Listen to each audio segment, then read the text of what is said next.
A chilly and damp night in South Florida. Dolphin Stadium will host some of the top high school talent in the state, perhaps in the country. The 2006 FHSAA football finals for the third straight year in Class 5A. It's St. Thomas Aquinas of Fort Lauderdale facing the Dreadnaughts from Lakeland High School. Welcome inside Dolphin Stadium. Whit Watson alongside Brady Ackerman. Great to have you with us for a great matchup. You know all about Lakeland, considered to be the top program in the country, 44 straight wins, 2 straight state titles. St. Thomas Aquinas, 16 consecutive playoff appearances. That's the longest active streak in the state of Florida. The big story, though, heading into this game all week, would Chris Rainey be able to play or not? The answer is yes, he will play. More on that in a moment. But, Brady, when you look at the Lakeland roster, Rainey is by no means the only playmaker. Yeah, they have a lot of weapons on the Lakeland Dreadnought roster, and you look at that, you start with JAMAR, Taylor, and Chris Rainey, the 1-2 punch accounting for 3,000-plus yards, 39 total touchdowns. These guys have been the difference in this game the past 2 seasons. As far as St. Thomas Aquinas is concerned, this bitter rivalry between the two teams, despite the distance Lakeland to Fort Lauderdale, really keys on the guys who can make plays, and St. Thomas Aquinas does have some playmakers themselves. Yes, they do, and they think this is their year to knock off Lakeland, and they'd love to end that 44-game winning streak tonight. Major Wright, the defensive back, everyone in the country wants him. Big fumble recovery last week to get him here in a double overtime victory. And wide receiver Leonard Hankerson, 13 touchdowns on the season. The difference the last 2 years is their players have not made the plays. Will they make them tonight? 2 years in a row now, Lakeland has beaten St. Thomas Aquinas in the 5A final. Give us your State Farm keys to the game. Well, it starts up front. You know, they both have playmakers and skill guys. A battle in the trenches. Which line of scrimmage wins out? Lakeland's won that battle as well the last 2 seasons. A fast start. St. Thomas has gotten behind the 8 ball early and gotten routed the last 2 seasons. They need to get off to a quick start. Lakeland's a fast starting team. And like we said at the top, the playmakers must deliver. Your stars must shine on the biggest stage tonight. Rarely in a high school football game will you see as much Division I talent on the field at the same time as you will see tonight. Can St. Thomas Aquinas finally get over the hump? Find out coming up next. The 5A championship game, a special presentation of Sun Sports on FSN Florida. Whit Watson and Brady Ackerman with you for the Class 5A state championship game. It's going to be a good one. Lakeland against St. Thomas Aquinas, the Dreadnaughts with a 44-game winning streak. The third member of our broadcast team on the field is Bernie Gunther. Well, thanks, guys. It seemed like the answer changed by the day. One day he was going to play, the next day he was not going to play. Finally, on Thursday night, the official ruling came down by the Polk County School Board and the Lakeland principal that, yes, indeed, Chris Rainey would play in tonight's championship game. However, the FHSAA investigation still continues into the allegations that he broke an FHSAA policy, and the worst-case scenario for the Dreadnoughts tonight is they could be stripped of the very same title that they win. On the other side, it's business as normal for the St. Thomas Aquinas. The team is prepared all week long, just like Chris Rainey would play. Guys? All right, Bernie, thanks very much. We mentioned at the top of the show, unseasonably chilly down here. 62 degrees. I can tell you from experience, it feels a lot colder than that. It's been windy throughout the day here in South Florida, and temperatures have dropped as we move towards nighttime. St. Thomas Aquinas in the blue and gold will kick it off, and we're underway in the 5A state title game. Back through the end of the end zone and a touchback. Lakeland will start at its own 20 as the kick sails deep. Wesley BYRUM, by the way, the kicker for St. Thomas Aquinas, an Auburn recruit, and you can see why with that leg. The Raiders in blue and gold will move right to left here in the first quarter. Lakeland High in orange and black, going orange on orange for this game, moving left to right. The quarterback is BLAIR Castle, a 6'4", 200-pounder, a senior, the son of head coach Bill Castle. First and 10. And the give is to Rainey. Rainey up the middle, gets a couple of yards. Stopped there by Vincent Zahn, among others. Lakeland's head coach, Bill Castle, in his 27th year, 5 state titles, and never a losing season. Back-to-back titles in 2004 and 2005.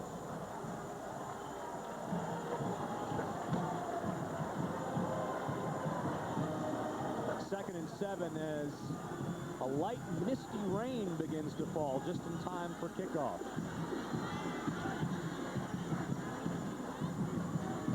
Castle, the quarterback, Rainey and JAMAR Taylor are his running backs to give. And not much going there for Lakeland. Paul Wilson, who's their top receiver, took the carry on the end around. We'll show you the lineups. The Pouncey twins, both Florida recruits on the line with Chris Kenny and Hardy. Rich, Campbell, Wilson, Rainey, and Taylor, all top flight talent among the backs and receivers for the Lakeland offense. Well, already an early adjustment by St. Thomas, going with 3 down linemen and their 4th lineman, a linebacker, and a backup linebacker, John Wilkins, in there and kind of off the ball a little bit. 3 linemen and an extra linebacker. There you see him in the middle of your screen, lined up off the ball. Castle out of the shotgun. They give it to JAMAR Taylor, who is the 2nd leading rusher. And on 3rd down, I'm not sure they got very much beyond the line of scrimmage, if anything. St. Thomas Aquinas' defense, Douglas and Goodner, Vincent Zahn, and Antoine Davis. Graham, Fuller, and Thompson are the linebackers for St. Thomas Aquinas. They run a 4-3 defense. Kevin Scott, Jaron Gooden, Major Wright, who is a top-flight prospect, and Christopher Reed in the back. So Lakeland has to kick it away on its opening possession, very nearly blocked. Instead, it'll roll up beyond the 40 into the 35-yard line, where the Dreadnaughts will down it. A nice punt there from Matt Roddenberry, who does the punting and the place kicking. 38-yard punt and no return, and now St. Thomas Aquinas will take it on offense. Wesley Carroll, the starting quarterback, 49 attempts on the ground, 301 yards rushing and 5 touchdowns. That's on the ground. Through the air, you saw the 23 touchdowns against only 4 interceptions. 3 backs behind him. The pitch to Ronnie Kennedy, one of the backup halfbacks, and the sophomore gains a couple. It'll be 2nd down and about 7. Head coach George Smith, 30 years in Fort Lauderdale. His 10th finals appearance tonight, and that is a new state record. But he's 3-6 in those championship game appearances. 3 of those losses against Lakeland High School. George Smith all week looking for some new wrinkles, watching the old game tape from the last 2 years, trying to find something that works against this Lakeland team. 3 and out on defense, a good way to start for the Raiders tonight. 2nd and 7. Carroll gives it to the short back. And he is driven backwards. Darryl Robinson, a senior, pushed back. Pichelle, Claire Japolin, Blair, Datko, and Johnson up front for St. Thomas Aquinas. Kyle Johnson, Leonard Hankerson, Philip Pierre-Louis, Jeremiah Harden, and Darryl Robinson, the backs and receivers. I really think number 7, Jeremiah Harden, could be an X-factor in the game tonight. We talked about the stars, but they really have not been able to run the football the last 2 years against Lakeland. They want to establish some balance in their offense, take the pressure off Wesley Carroll. 3rd and 7 for Carroll and the Raiders of St. Thomas Aquinas.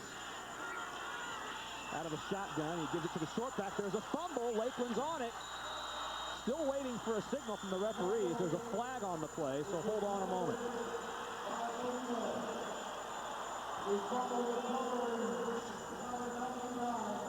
And looks like now they're going to give it to Lakeland. Still waiting for an explanation on the flag from referee John Mantica of Fort Myers, but he says it's the Dreadnaughts football, so the first turnover of the game. And the Dreadnaughts hoping to capitalize as they're on the St. Thomas Aquinas 40.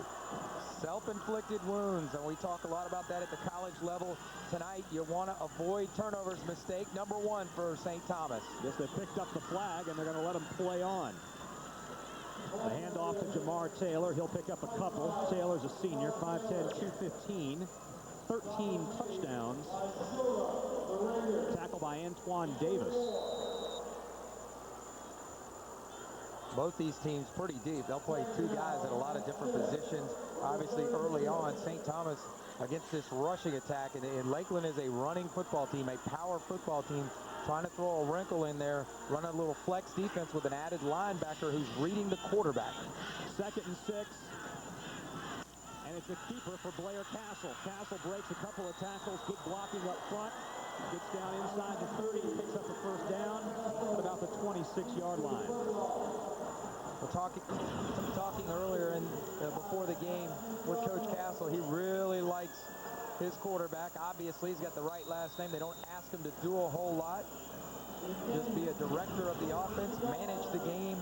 Smart kid, and certainly as a senior, with his dad on the sideline, a guy he feels very comfortable in making some plays tonight. Castle has passed for 701 yards on the season, 10 touchdowns, only 3 picks. And before the first down play can be snapped. Timeout. Offense. That's their first charge timeout. Lakeland will take a timeout. Our Beef O'Brady's road to the finals, Lakeland and Mainland. That was a great state semifinal game. The Dreadnaughts won that one 35-24. St. Thomas Aquinas 36-29 winners over Manatee to set up this 3rd consecutive meeting against the Dreadnaughts of Lakeland in the Class 5A state championship game. That's your Beef O'Brady's road to the finals. A terrific game between St. Thomas and Manatee. Double overtime. St. Thomas did not lead the entire game until they scored the winning touchdown, but Major Wright with a huge fumble recovery for a touchdown really turned the momentum in that game. They were down 15-0 at the half. Yeah, George Smith, who you saw there a moment ago, called that semifinal victory over Manatee one of the best games he's been involved in his career. St. Thomas Aquinas did not have a first down in that game until the 3rd quarter, and they trailed 15-0 at halftime. They had not trailed a game since October. We're scoreless here in the title game. The give again to JAMAR Taylor, who heads up the middle, pushes the pile forward to about the 21-yard line. A gain of 5. It'll be 2nd and 5. Jeffrey Fuller, the linebacker, with the stop. Well, already seen a fumble in this game. Want to get this point out very early. When you look at St. Thomas coming in, they've lost 15 fumbles on the season. They're -1 in the turnover margin. Lakeland on the other side, plus 22 for the season in turnover margin. They've intercepted 20 passes, so this is a true advantage statistically for Lakeland. They're already +1 tonight. Still scoreless in the first. It's 2nd and 5 from the 20. 6:32 to go. The give is to Rainey. Rainey around the left side. He's pulled down by Matthew Douglas. Douglas made a game-saving tackle in that semifinal win over Manatee. Stops Rainey after a gain of just less than 5. And they're going to give him the first down. 1st and 10 for Lakeland. Rainey is a natural. He's the best football player on the field tonight. He's committed to the University of Florida in their spread attack. He'll play running back, slot back. He'll do it all. Return kicks up in Gainesville. But the thing about Rainey is when the game gets bigger, when the spotlight gets brighter, he elevates his play. He certainly did that last week, and all the spotlight's been on him this week. I expect him to step up and play well tonight. Don't hate on him, Brady. He's the younger brother of He Hate Me. Rod Smart. JAMAR Taylor. It's a big lick there from Major Wright. But only after a gain of 2 or 3, actually make a gain of 6. And Lakeland will take this every time. If they're getting secondary guys coming up, JAMAR Taylor's a physical pounder. Rainey's the slasher. And there you see Major Wright coming up. You love the fact that the defensive back sticks it in there, but that's too far down the field. They don't want that tonight, St. Thomas. They got to attack the line of scrimmage. And really, if they're going to win this game, they must eliminate one of these 2 backs. They can't let them both have big games against them like they have the past 2 years. It was indeed a gain of 6. 2nd and 4 at the 10-yard line. Castle under center again. They're going to give it to the up back Taylor. He will gain maybe a yard. Lakeland still has not thrown a pass, and that's been their pattern all season long. Over 3,500 rushing yards, 492 rushing plays to only 95 pass plays this season.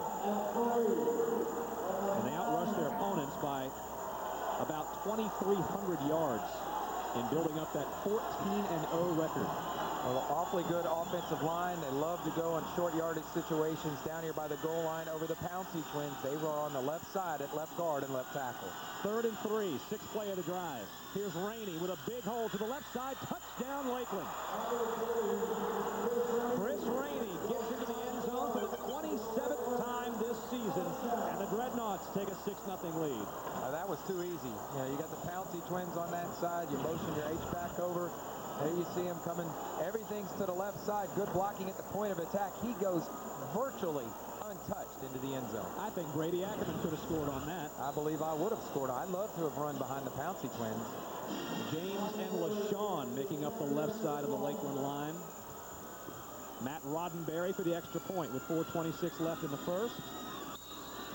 And it's a 7-0 lead for the Dreadnaughts. That 44-game winning streak, 2 straight state titles, and they draw first blood in the 2006 5A state championship game. Back in a moment.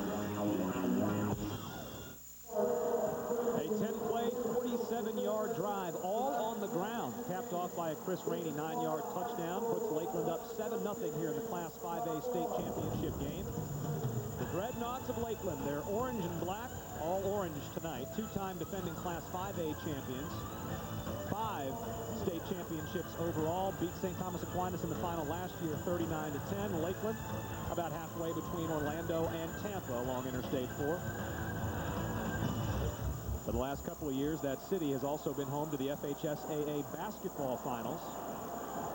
The Dreadnaughts made the drive down to Miami this year to try to defend their state football title for a 3rd consecutive year under head coach Bill Castle.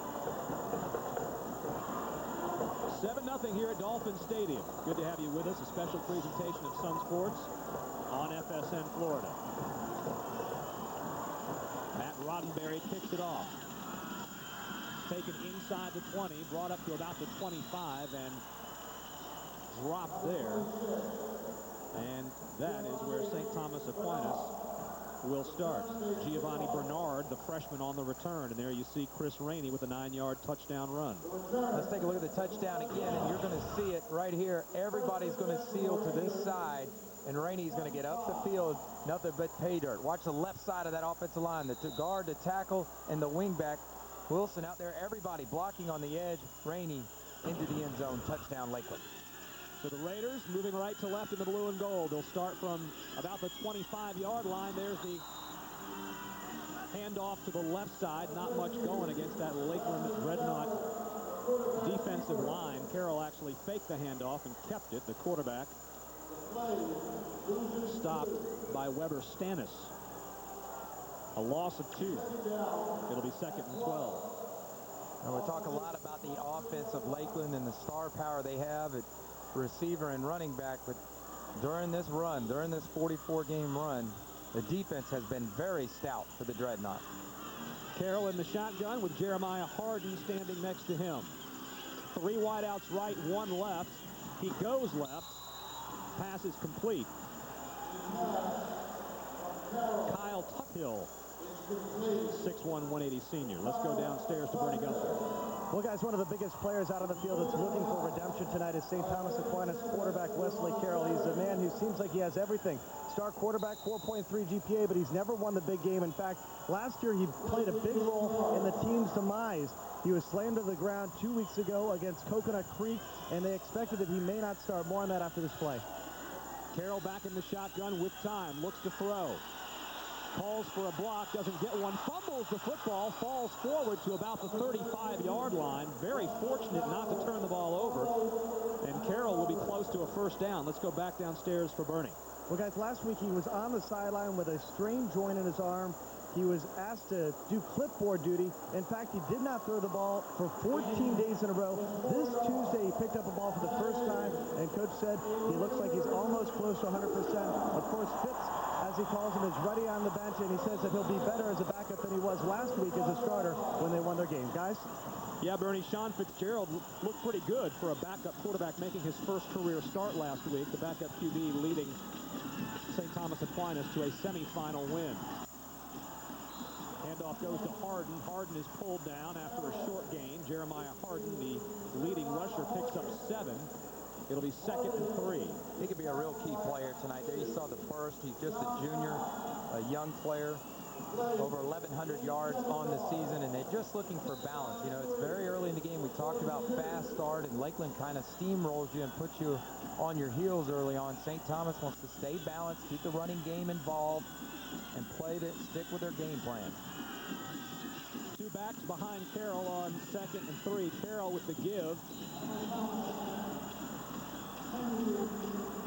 Ronnie backup halfback, a 5'8" sophomore with the carry, and he's going to move the chains. First down for St. Thomas Aquinas. A good job, 2 runs, a couple of first downs. St. Thomas wants to run the ball. Over the course of the year, they're 60% run, 40% pass. We talked about Carroll. He's a very adept passer. But when they've had to throw it too much and he hasn't had balance, they haven't had success. So a good little drive working right now for Coach Smith. Ronnie Kennedy is the second leading rusher on this team with 439 yards. Also has 11 touchdowns. Pass incomplete to the left side, intended for Leonard Hankerson, who we've not seen yet for St. Thomas Aquinas. That's only the second pass attempt by the Raiders in this game. 19 plays, 17 rushes. Well, St. Thomas receivers obviously well coached. Soon to be Hall of Famer, I would think. Chris Carter, wide receiver coach at St. Thomas. And there's been a lot of good ones that have come through that program through the years. And Hankerson's the next in line to be headed to a Division I scholarship. Brian Piccolo, perhaps the most notable St. Thomas Aquinas grad. The football stadium there named after him. Here's the give to Harden. Harden trying to spring it outside. He stays in bounds and gets about 7 on the play. It'll be 3rd and 3. Well, that was just great second effort, and that's what we're talking about, playmakers making plays tonight. You gotta, you can't block them up on every down, and sometimes you gotta BYOB, be your own blocker as a running back. And on that particular carry, Harden was able to make a guy miss, get some positive yards, and put him in a manageable 3rd down situation. Anthony Reddick, Anthony Wolschlager, Michael Irvin all played at St. Thomas Aquinas. 3rd and 2. Carroll fakes the handoff, now pitches it back to Harden. Harden with room to the 40, to the 30. Stays in bounds down at the 20-yard line. Finally wrestled down there by Ahmad Black after a 27-yard gain. Well, how about this wrinkle from George Smith here for St. Thomas? Little speed option, attacking the defensive end at the line of scrimmage and allowing his speedy back to get out in space. Everyone blocks down, little fake, comes down the line of scrimmage, options out. And Harden running in space. Good alley right there. Well blocked for St. Thomas Aquinas. And the safety, Black, had to make a long run to save the touchdown. Harden now with 42 yards rushing. He's in the backfield and gets it again. Harden to the right. Driven out of bounds. Maybe a 1-yard gain. It was pushed out of bounds by Brian Valdez. Well, Lakeland's going deep on the depth chart. They play a lot of players. Lakeland does, too deep, and that defense can really run. They can really run, and we've yet to talk about up front, led by left tackle, defensive tackle John Brown, who is an uncommitted player at this particular time. It seems like everyone on Lakeland's team is committed, but he's the one a lot of colleges want because there's a premium for defensive tackles of his size and athletic ability. Everyone in the country looking at John Brown. Brown wears number 98 in orange. Ranked the 4th best player in the state by Scout.com. Carroll with a pump fake. Tries to go out in the flat for Ronnie Kennedy and led him just a little bit too far. Less than a minute to go. 3rd and 9. Well, that's a tough throw. I mean, always to the left when you have a back on a swing pass, the old Florida State swing, trying to hit him on the run.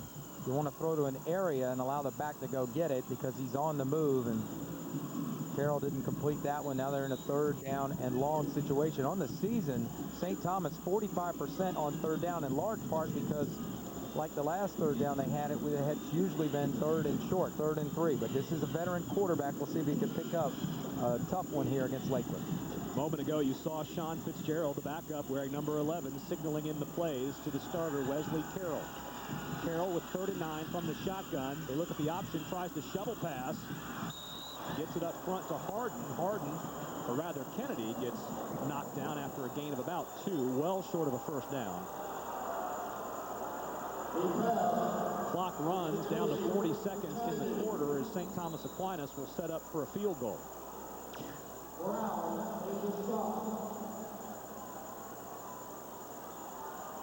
And their kicker is one of the best, Wesley BYRUM. 10 of 14 on field goals, 68 of 69 on PATs. And this one's blocked. Live ball, and it does not matter because the field goal attempt is no good. The Dreadnaughts on special teams end a 60-yard drive with a blocked kick by Chris Rainey in on the kick block unit. Yeah, watch him here coming off the edge. Right at the bottom of your screen, easily blocks it. And if you're the wingback, you got to get a punch out, especially on a man like Chris Rainey with the speed. So Rainey, the subject of conversation all week, nationally and regionally, comes up big early on. He's got a touchdown and a blocked field goal to his credit, and we're not yet finished with the first quarter. And Lakeland here with 14 seconds remaining in the quarter. Blair Castle gives it off to Jamar Taylor. Taylor gains a couple. Stop was made by Matt Shula, one of the linebackers. A little more on him in just a moment. First quarter comes to a close.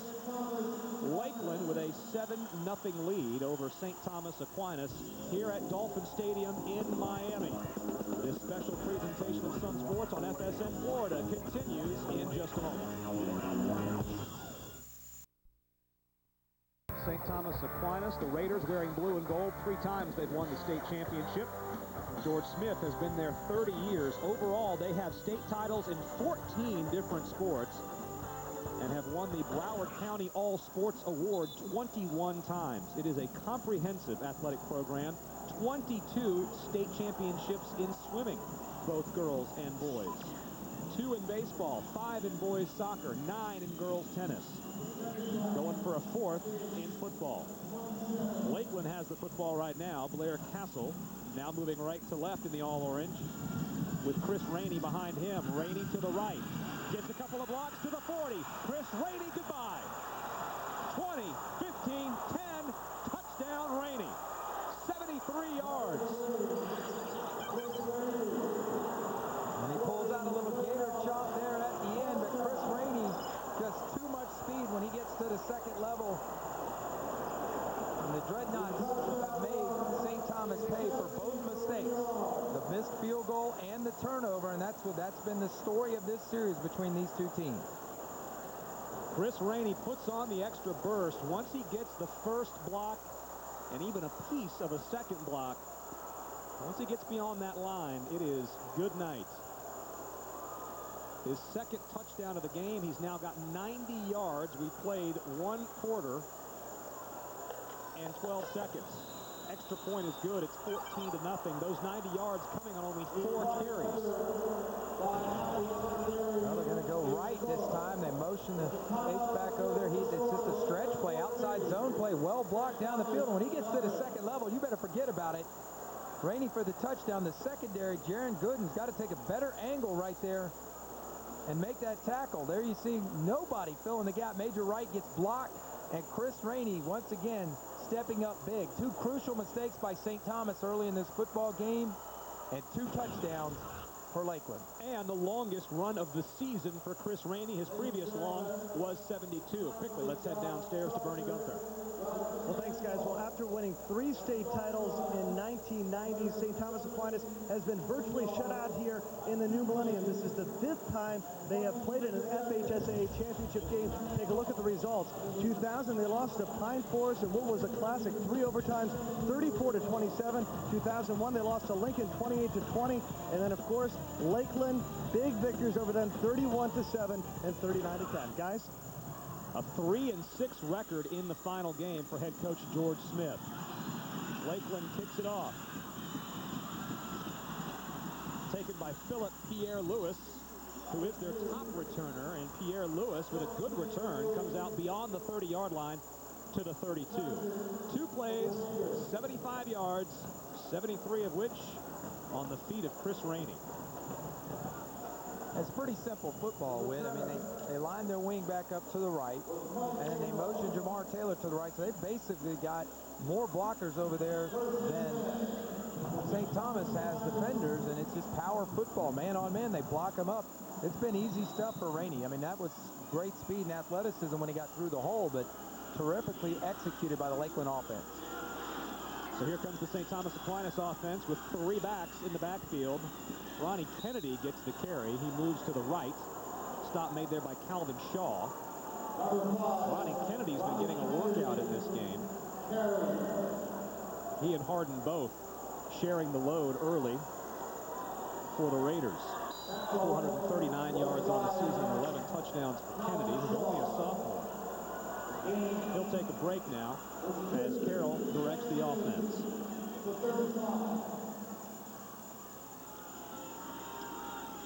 Harden next to him, Pierre-Louis in motion. Carroll. He finds Phillip. Ball is knocked out of his hands, waiting for a signal. Lakeland says they've got it. Ahmad Black knocked it loose, and it's another turnover. A catch and a fumble. No indication from the referees, but the Lakeland bench exploded, and it turns out they were right. Ahmad Black, another Florida Gator commitment for Lakeland, making a play in the open field. The defensive back coming up, causing a turnover, and this is just a disastrous start for St. Thomas. Flat out disastrous. Carroll throws it out there in the flat. He's got the ball. Got to put it away. Matter of fact, he kind of fumbled it himself, and then Lakeland able to get it before it goes out of bounds, and another big play for Lakeland. Philip Pierre-Louis, who is the top returner on the team, in at the flanker spot there with the fumble after the catch, giving the ball back to Lakeland. They give it back to Rainey. Why not? Breaks a tackle. Fumble. Does St. Thomas Aquinas have it right back? Back-to-back fumbles. No harm done.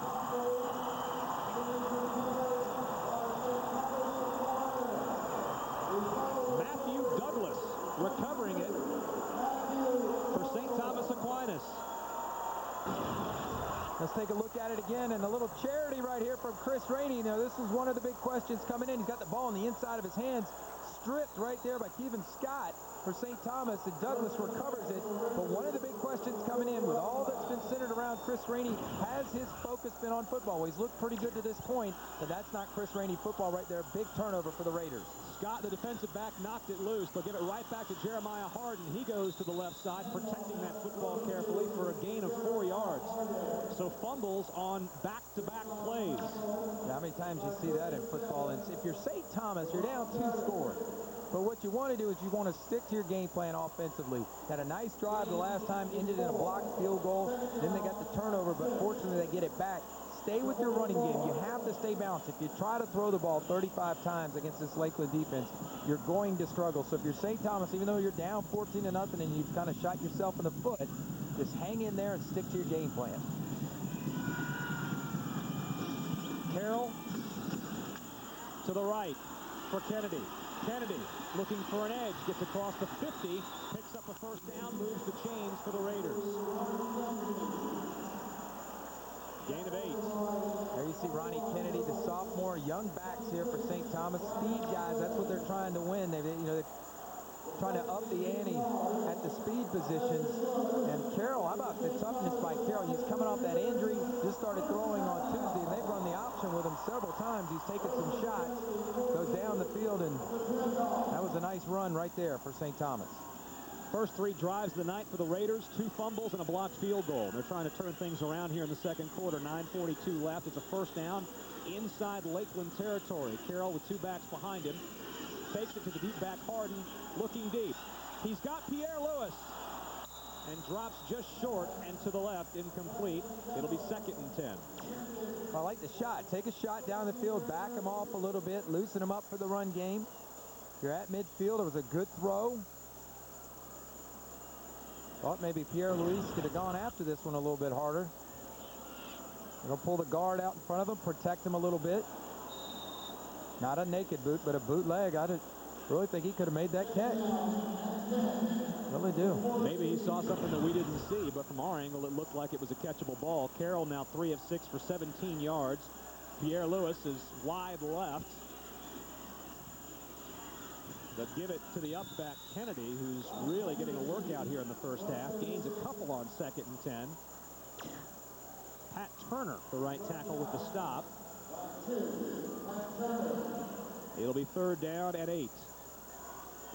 You've got to maintain your composure. You're St. Thomas, but you want to get out of these long distance situations on 3rd down. You put a lot of pressure on your quarterback, especially with the skill of that Lakeland defense. Defensive coordinator Clay Taylor has just done a terrific job. People kind of forget about the defense when you talk about Lakeland, but they're awfully well coached, very talented. 3rd and 8 for the Raiders. Carroll fakes the handoff. Instead goes wide. It's Pierre Lewis again, and a gain of maybe a couple.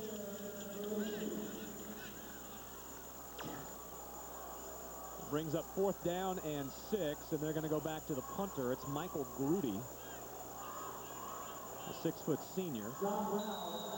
He's got a 40-yard average. His long is 59. Right now he's going to try to pin the Dreadnaughts deep in their own territory. He stands just beyond his own 45. Good defensive stand right there by the Dreadnaughts after a turnover to not give up any points. 8:07 left in the quarter. And a good kick. Couple of bounces into the end zone for a touchback. 42-yard kick, no return. Just under 8 minutes left in the half. Lakeland High School leads at 14-0 over St. Thomas Aquinas. This is the 77th playoff game for the Raiders. That is 2nd most in the state of Florida behind the Bowl School of Jacksonville. They are 55-21 in FHSAA postseason play. And I mentioned at the top of the show, 16 consecutive playoff appearances for George Smith's crew. That's the longest active streak in the state of Florida. As for Lakeland, those 5 state championships include 2 in a row, bidding to make it 3 in a row. After the punt, Dreadnaughts operate from their 20 with Castle under center. They give it to Rainey up the middle. A gain of about 4 before he's driven backwards. Matthew Douglas wears number 22, and he was there on the stop. Well, Lakeland's kind of become a phenomenon in the state of Florida. You talk to high school coaches that aren't playing, still playing. They'll come and watch Lakeland play. They want to find out what their secret is to success. There you see Matthew Douglas, awfully good player for St. Thomas. And, they are in 3 polls, national polls, they're number 1 in the country. They could be playing for a national championship tonight as well. 2nd and 6. Taylor with the carry. Picks up 3. Really trying to pound it inside right now in this series on the first 2 plays for Bill Castle and his quarterback, Blair. Going up in there behind Chris Kinney, John Hardy, and LaShawn Pouncey up the middle. And a player down for Lakeland. The officials will take a timeout on the field so that the Dreadnought training staff can come take a look. It's hard to tell from this angle which player it is. I believe it's JAMAR Taylor, the fullback, and that would be bad news. Indeed it is. The senior, 13 touchdowns on the year, over 1,000 yards rushing, able to walk off under his own power, and that's very good news indeed for Lakeland. Yeah, he's coming off a subpar performance last week against Mainland, a team that pretty much called Lakeland out. Called out the champs, said they wanted to play him. Mainland, a fine program, went in there and they took Taylor out of the game. They said he's not going to be a factor. The only problem is they didn't take out Chris Rainey, and they ended up getting the loss. Rainey over 300 yards last week for Lakeland. Got to be careful what you wish for, I suppose. 354 yards rushing for Lakeland in that semifinal win over Mainland. Here's Rainey by himself in the backfield, breaks a couple of tackles. Finally gets hammered down.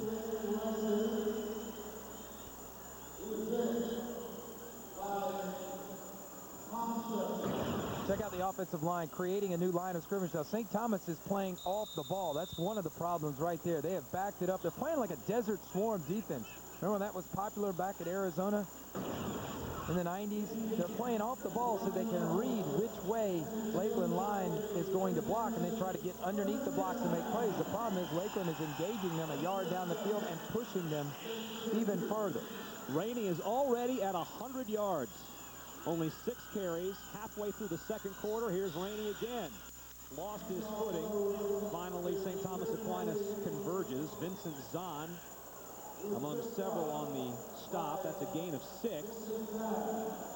It'll be second down and about 4. Jack Hannaran, the defensive coordinator at St. Thomas, trying to find a wrinkle to stop Chris Rainey and Bill Castle's offense.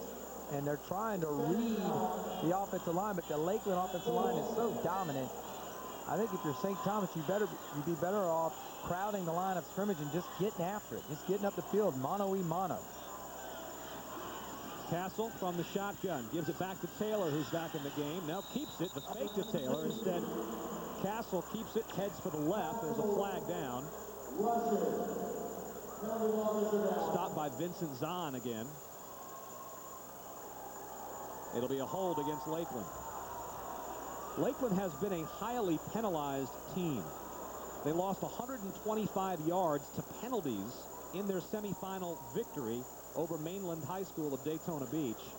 For the year, they've lost over 1,000 yards to penalties, 114 flags, 1,058 penalty yards. On the offense, 10-yard penalty, replay second down.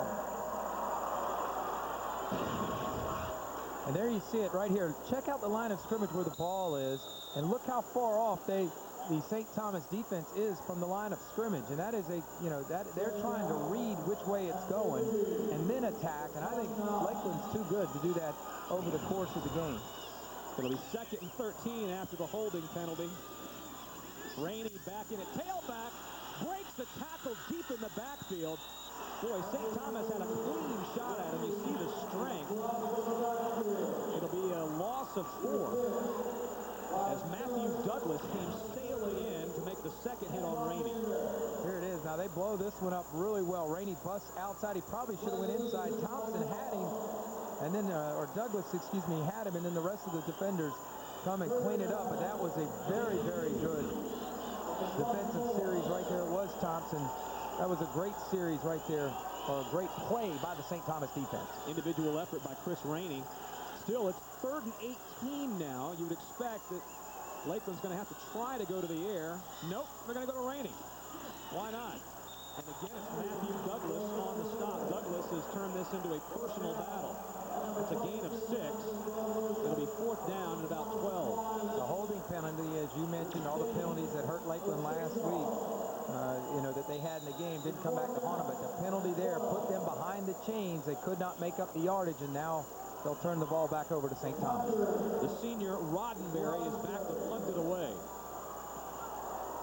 A high kick, not terribly deep. It bounces at the 45, rolls forward to about the 32-yard line where Lakeland will down it. A 44-yard kick, no return, 3:47 left.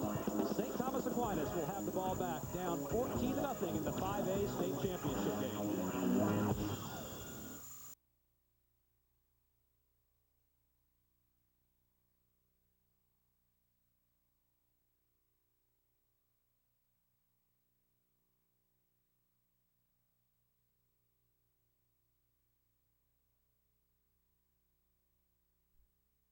Does it on offense, does it on special teams, and then St. Thomas has something going. And once again, another fumble by Pierre Louis. So 2 turnovers and a block kick. They did get 1 fumble back. They're -1 in the turnover margin. That's +1 for Bill Castle in Lakeland right now. Lakeland has held the Raiders in their 4 offensive possessions to a fumble, a blocked field goal, a fumble, and a punt. 2 turnovers for the Raiders, 1 for the Dreadnaughts. George Smith, over 300 wins in high school football. State champions 1992, 97, and 99. Lost in the final in 91, 96, 2000, 2001, and the last 2 years. This year's motto, find a way. The same motto as 1992 when St. Thomas won it. With Brady Ackerman, Whit Watson with you from Dolphin Stadium. Second quarter, 3:47 left, 14-0 lead. Carroll back to pass, has it batted down at the line of scrimmage. And you mentioned Chris Carter earlier. There he is. He's an offensive advisor for St. Thomas Aquinas. That's not a bad advisor to have for your offense. Not a bad guy to have around, and George Smith's got him right there on his right wing. Attached to his hip. Yep. He'll get the kids' attention. And Wesley Carroll, that was an outstanding play by Stanis, getting up in the throwing lane. And if you're St. Thomas, don't make any mistakes here at the end of the half to give them a cheapie, but you'd like to go down and try to get some points. 2nd and 10. 3:44 in the half. Carroll out of the shotgun. To Kennedy out of the backfield. Kennedy breaks one tackle, eludes another tackler, moving out to the right, eludes a third tackler, bouncing off Dreadnaughts, and finally gets knocked down at about the original line of scrimmage, the 35-yard line. He looks exhausted. He should be. It's a gain of 4. A lot of work for 4 yards.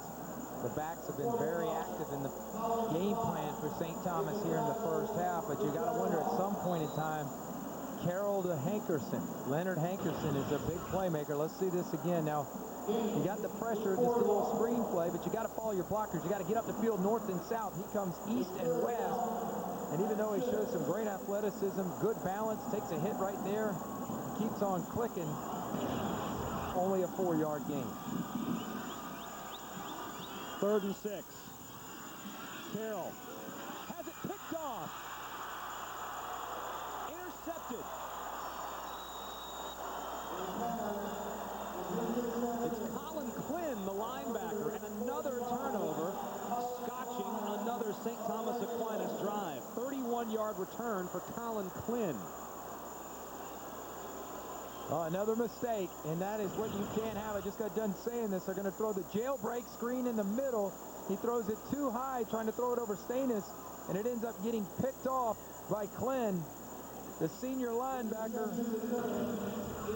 makes a play and puts Lakeland in the scoring area. Another mistake by St. Thomas. We've seen this movie before. Boy, and a costly turnover, not only for the pick, but for the return. All the way down inside the 10, inside the 5. And that's supposed to be a safe throw, but give Stanis credit. He blocked the view of the receiver. They'll go straight ahead with the running game. It's JAMAR Taylor waiting for a whistle. They finally get it. They'll spot that down at about the 1. It'll be 2nd and goal. As Lakeland's going to try to run behind that big offensive line. They call themselves the Beefalos. The head coach is John Flath, or the offensive line coach, rather, is John Flath, the man in charge of that offensive line unit. Former Florida State player, played at Lake Highland Prep in Orlando. And the big guys up front trying to give it to one of their deep backs, Taylor, and get him some more points. Still waiting for a call. Is it a touchdown? One referee says it is. One official signals touchdown, and they're going to give it a touchdown. The most anticlimactic call I've ever seen from a group of officials. One official on the left side said touchdown. One stared into space, but it's a score, and it's 20-0. Now, just a belly play to JAMAR Taylor. He can get a yard against about any defense in the country. Takes a good pop right there, but keeps on going, works his way into the end zone. Touchdown, Lakeland. So Taylor fights his way in after the first hit, makes it 20-0, and now 21-0 after Roddenberry makes the extra point. So Lakeland, 3 touchdowns on the board here in the first half, and the Raiders are reeling down 21-0 with 2 minutes left in the second quarter. 2 touchdowns off turnovers, another touchdown off the blocked field goal on those series. So if you're going to beat a team like Lakeland, you're going to beat one of the consensus #1 team in the country in 3 polls, defending national champions. They haven't been beat. I don't know why they're number 4 in the major poll that they won it last year. You're not going to beat a team like this, turning the football over, making careless mistakes, and that's what St. Thomas has done. They're fortunate it's 21-0.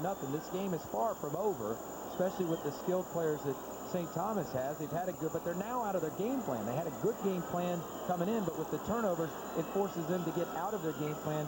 We'll see what George Smith does here before the half. So George Smith looks on, working on that gum furiously.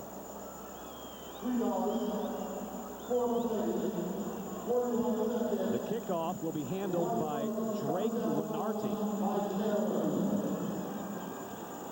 Lenarty is a backup kicker and punter. Roddenberry will sit this kickoff out. It's Pierre Luis and Harden in the back.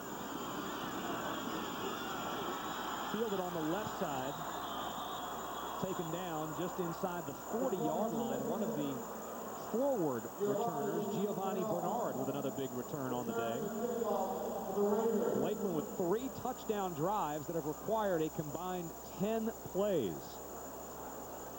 Well, if you're St. Thomas, they're very adept at throwing the football. Wesley Carroll certainly knows how to get it down the field. We have not heard much from Hankerson tonight at the receiver position. This is as big a 2 minutes as you'll see for St. Thomas. For their psyche going to the locker room, for the confidence in their program, they need to go down and score right here and send a message to Lakeland that this is going to be a 4-quarter game. 1st and 10 from the 36. Wesley Carroll very nearly had it intercepted again. He was trying to find Kennedy coming out of the backfield. It was in and out of the hands of more than one Dreadnought. Steve Wilkes had a shot at it, as did number 20, Nick Moody, the linebacker. Well, Carroll throwing a ball for the first time in 2 weeks, as Bernie Gunther told us at the top on Tuesday, and it's a lot like pitching, playing quarterback. Repetition's important, practice is important, and you wonder if maybe still a little bit rusty on some throws with only 3 or 4 days of practice under his belt. Carroll is 5 of 11 on the night for 23 yards and 1 interception. 2nd and 10 on the 36. Less than 2 minutes to go in the half. 1 setback. A fumble, and Carroll put his knee down, and the play is dead after a loss of a yard. It is unraveling here quickly in the first half for St. Thomas Aquinas. They'd like to hurry up and get into that locker room. They would, and they'd also like to get in there with some points. As George Smith is frustrated, he knows this is uncharacteristic of his program. Very well coached and very efficient, usually on offense. Timeout. Offense. That's their first charge timeout. St. Thomas Aquinas, a team that allowed 1 touchdown in its first 3 playoff games this year. They hadn't trailed a game since October. They went to double OT against Manatee in the state semis, but they find themselves in a truly unfamiliar position now, down 21-0 in the first half to the #1 team in the country.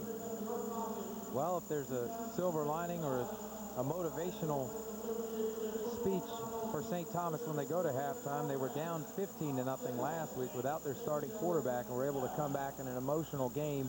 They've got a ton of fans here. They didn't have to travel, obviously, very far. Somewhat of a home game, although Lakeland travels very well. And I still think they can pick up this 3rd down. They can maybe get down in the scoring zone and try to get something before the half, but they don't want any more mistakes. It's still only a 3-score game. You got a whole half of football. You're coming off a game a week ago in which you made a big charge in the second half, and really, you know, the story of the game right now is self-inflicted wounds, turnovers. They've done it to themselves. They've allowed Lakeland to take advantage of it. They've gone fumble, blocked field goal, fumble, punt, interception. 3rd and 12 with 1:23 left in the second quarter. Carroll with 2 backs behind him. Fakes it to Harden. Carroll under pressure, escapes, now tucks it, and a great open field play. CLYNE, again, the man who made the big interception moments ago, with an open field tackle, chases down Wesley Carroll.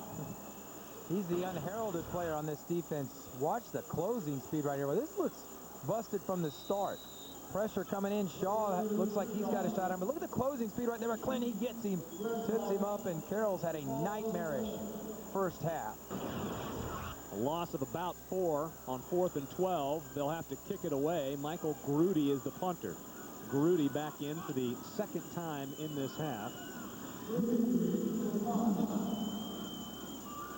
A 42-yarder on his first attempt. And this one's very good. Very high and very deep, fielded at the 30, and a fair catch is caught for after a 38-yard punt. No return, 26 seconds left in the quarter, and Lakeland will have 1 more shot at it. At the break, we'll show you some highlights from last weekend's Class 1A, 1B, 2A, and 2B finals. Frank Fort will help us with that. And first half highlights and stats with myself and Brady. A little triple overtime game in there in the first weekend. Muck City represented very well in the Florida State football finals this year. You've been working overtime this week. 8 games in 7 days. A lot of fun.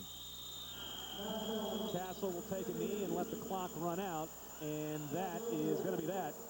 in the first half. A 21-0 lead for the two-time defending state champion Lakeland Dreadnaughts, looking for a sixth state championship overall, and perhaps, as Brady mentioned, a national championship, but still a lot of football and a lot of fight left in St. Thomas Aquinas.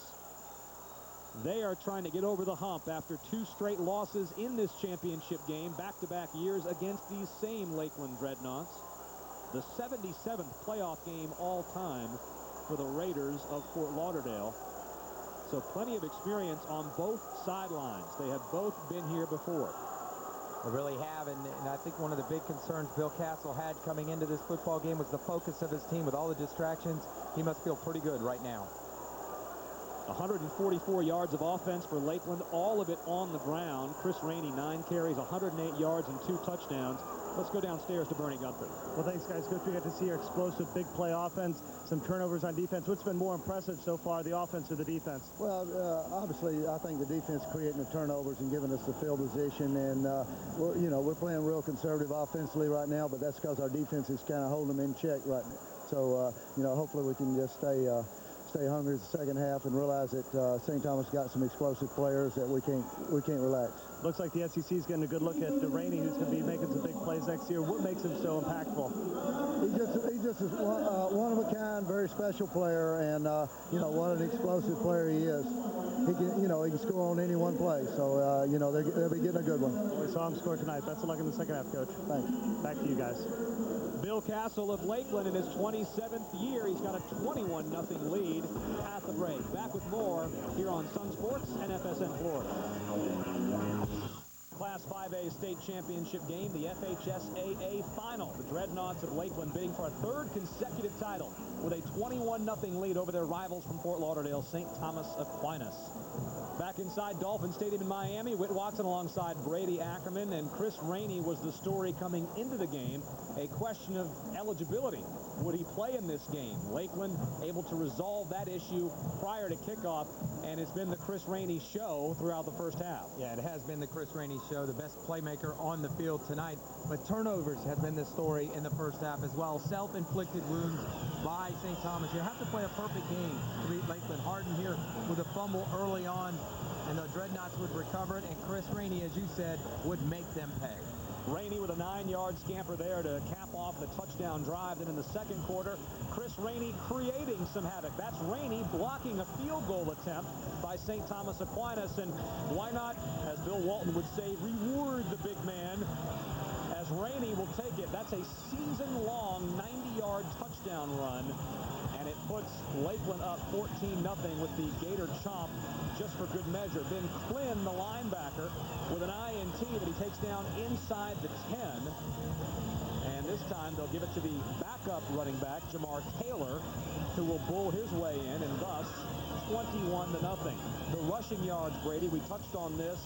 Lakeland is a team that will run you to death. They did not record a single passing yard in the first half, and there's your key number. You pointed it out. Turnovers for the Raiders, 3 of them, and 14 Dreadnought points, the result. Yeah, 14 points off of 3 turnovers, but the blocked field goal as well. It's taking points off the board. St. Thomas down 21 points. Could be a one-score game if they were playing flawlessly, and they must play flawlessly in the second half if they're going to knock off Lakeland. So if you're in that St. Thomas Aquinas locker room, Brady Ackerman, what do you tell the Raiders? What adjustments do you try to make? Well, you come out and score. You get the ball first. You come out and you just go down the field, stay with what your game plan was, mix up the run and the pass, get a score, make it a 2-score game, and then start to believe you can pull off the victory. They were all down 15 last week at the half and came back and won. Come out and score. That's what it was. I knew there was something we were missing. Lakeland's up 21-0 on St. Thomas Aquinas. We'll come back and get you set for the second half in just a moment on FSN Florida. As the St. Thomas Aquinas marching band performs here at Dolphin Stadium just down the road in Fort Lauderdale, the football team down 21-0 at the break. In just a moment, we're going to find out what kind of halftime adjustments George Smith may make as he bids for a 4th state title for the Raiders of Fort Lauderdale. Back with more. It's a special presentation of Sun Sports on FSN Florida. Back in Dolphin Stadium, 21-0 Lakeland over St. Thomas Aquinas. Let's head down to the field with Bernie Gunther. Well, thanks, guys. Coach, Coach, your offense had a really good drive in the first half. What did you tell them at the half? Well, I mean, we've turned the ball over twice. They've scored on it, and you know, I'm disappointed with how we've played so far in this half. It's just ridiculous to me. But, you know, I mean, we told them at halftime, hey, it's up to them now to turn this thing around and play with some heart. And, you know, I thought we did that at times, and then sometimes I didn't. But, you know, I mean, this is a great group of kids no matter what happens, and I think they'll try to make every effort they can to come back. Defensively, what can you try to do to shut down the Lakeland running attack? Tackle the damn guy. That's very simple. Guys, back to you. Bertie, thank you very much. And one of the great things about high school football we've noticed doing these games is that you don't get media-savvy answers from coaches when you ask them questions. They will honestly answer the question. And believe me, for two guys up here that do a lot of coverage and a lot of press conferences and talk to a lot of coaches, it is downright refreshing to hear a coach say, we didn't play very well and we got to tackle the guy. No, it's a pretty simple game. And George Smith, you could tell, not happy with his team's effort in the execution in the first half. He was very surprised by that, but this is a team that's exceeded his expectations in a lot of ways. And, you know, they get the ball first. I said it during the break, you know, or during the halftime segment. They need to go score. Send a message. You're going to be there for 4 quarters. The last 2 years, St. Thomas has kind of, I don't want to say rolled over, but kind of gone quietly, if you will. Let's see if they put up a fight here in the second half. A 3-touchdown deficit to be made up. We're going to take a break, come back, and get ready for the second half here in Miami. Getting ready for the start of the third quarter here at Dolphin Stadium in Miami, the Class 5A state championship game. A DVD of the game tonight can be purchased at www.gametapes.com. Gametapes.com. Great way to get a souvenir of this Class 5A state championship game. As Brady Ackerman mentioned earlier, not a very long road trip at all for St. Thomas Aquinas of Fort Lauderdale, just down the road here in Miami. Lakeland making a slightly longer trip, but they have brought a sizable crowd on their side of the field. Third straight year these two teams have met in the Class 5A championship game. 4th time overall. 25 overall appearances in the state playoffs for St. Thomas Aquinas. That is tied for second most in the state behind Bowles of Jacksonville, which won a state championship last weekend. Lakeland looking for a 6th state championship overall to go with those 3 in a row, which would be the case if they win this game. And amazingly enough, you saw Bill Castle a moment ago, the head coach at Lakeland. He's been there since 1976, Brady.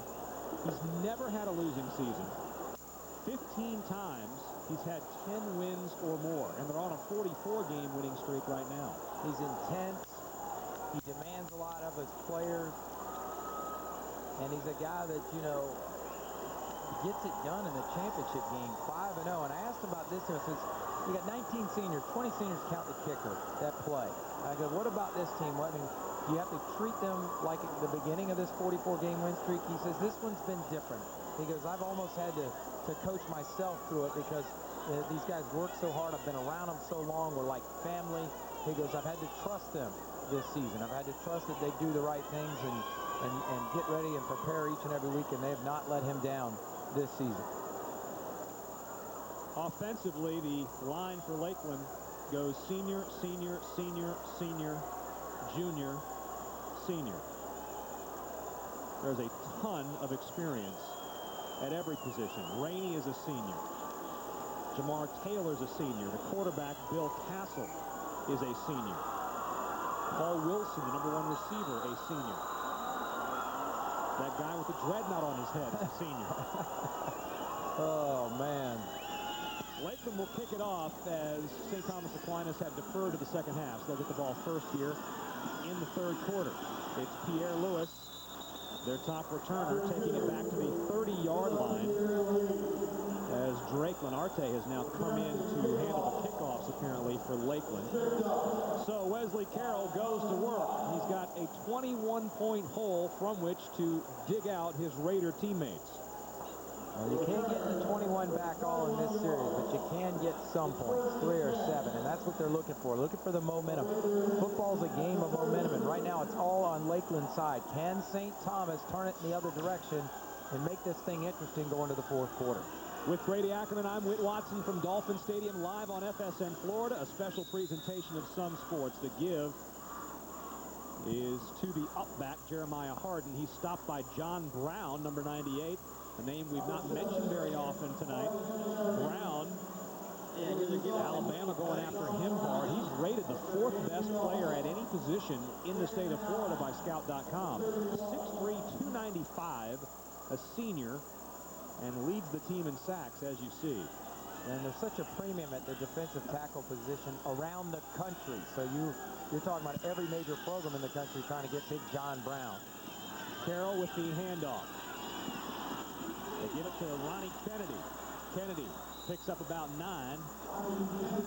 David Golden, who's the top tackler for the Dreadnaughts, makes the stop. Not quite enough to move the chains. They're about a yard short. That's a nice play by Kennedy. He stretched it out wide, stayed patient on the perimeter. Watch it right now. He's going to stretch it against that outstanding pursuit of Lakeland. Looks like there's nothing there, and then just turns it up, gets north and south, and picks up some positive yards. That's what they need. They need plays to be positive.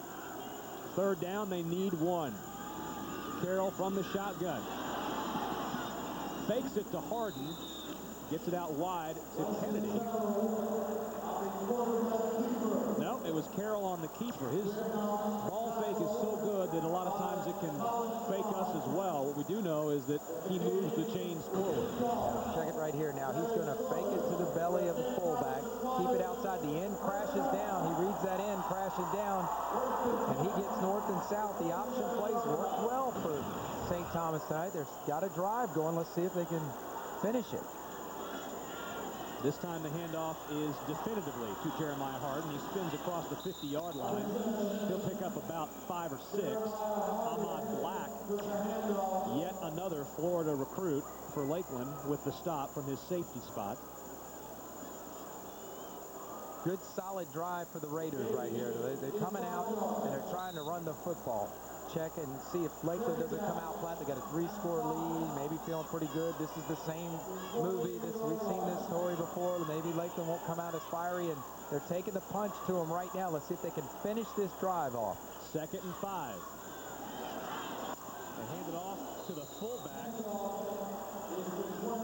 to Robinson, the senior. He takes a vicious pop after he picks up a couple of yards. Steve Wilkes from his senior position, another Florida recruit. Check this out.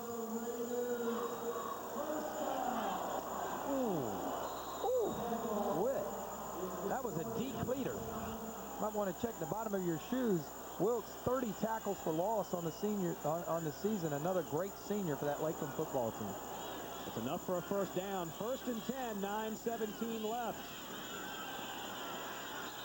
They get it to Harden, and Harden meets Colin, CLYNE, and David Golden in about half that Dreadnought defensive linebacking core. It's a loss of 4 yards on the play, so all that positivity you were talking about, not there this time. And CLYNE, by the way, had himself a great game in the 1st half.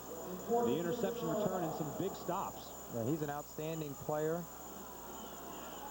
Only 195 pounds, but a senior. They tried to come back with a trap. They've been successful, and then they get a loss. That's what they've struggled when they've gotten behind the chains. And St. Thomas in 2nd and long has got to be very careful right here. They need 14. They fake the handoff again. Carroll keeps it. This time it's complete. And knocked out of bounds is Kyle Johnson, the senior receiver.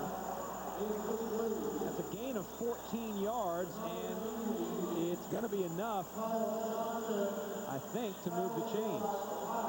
Very close, and check this play out now. He's going to fake it like he's going to run the option, draw the defense up, and there's the receiver, Kyle Johnson, dragging across the field for the completion, like a little bootleg option pass. And then everything. It's going to be 3rd and inches. Not quite enough to get the 1st down. So a big 3rd down play here for St. Thomas Aquinas. 8:27 left in the 3rd. Carroll with a keeper, stretches out. Did he get there? It's going to depend on the spot. Yeah, chains are going to move. That's a heads-up play by Carroll to stretch forward, and they keep the drive alive. Move the chains. That's what Carroll's doing. Boy, there's a vicious hit right here in the backfield. Calvin Shaw on Ronnie Kennedy. But look at the second effort by Carroll, moving the chains, not trying to get too aggressive. A safe pass here and there. They're doing it on the ground right now for St. Thomas. Robinson is the fullback. Harden is the deep back. And Robinson, the fullback, takes it. He'll move forward about a yard. Calvin Shaw with the tackle.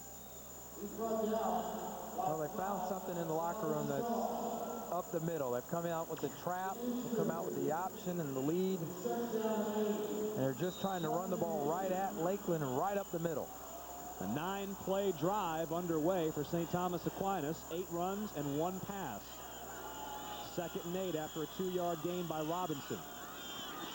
The give is to Harden. He's tripped up. Picks up about 7.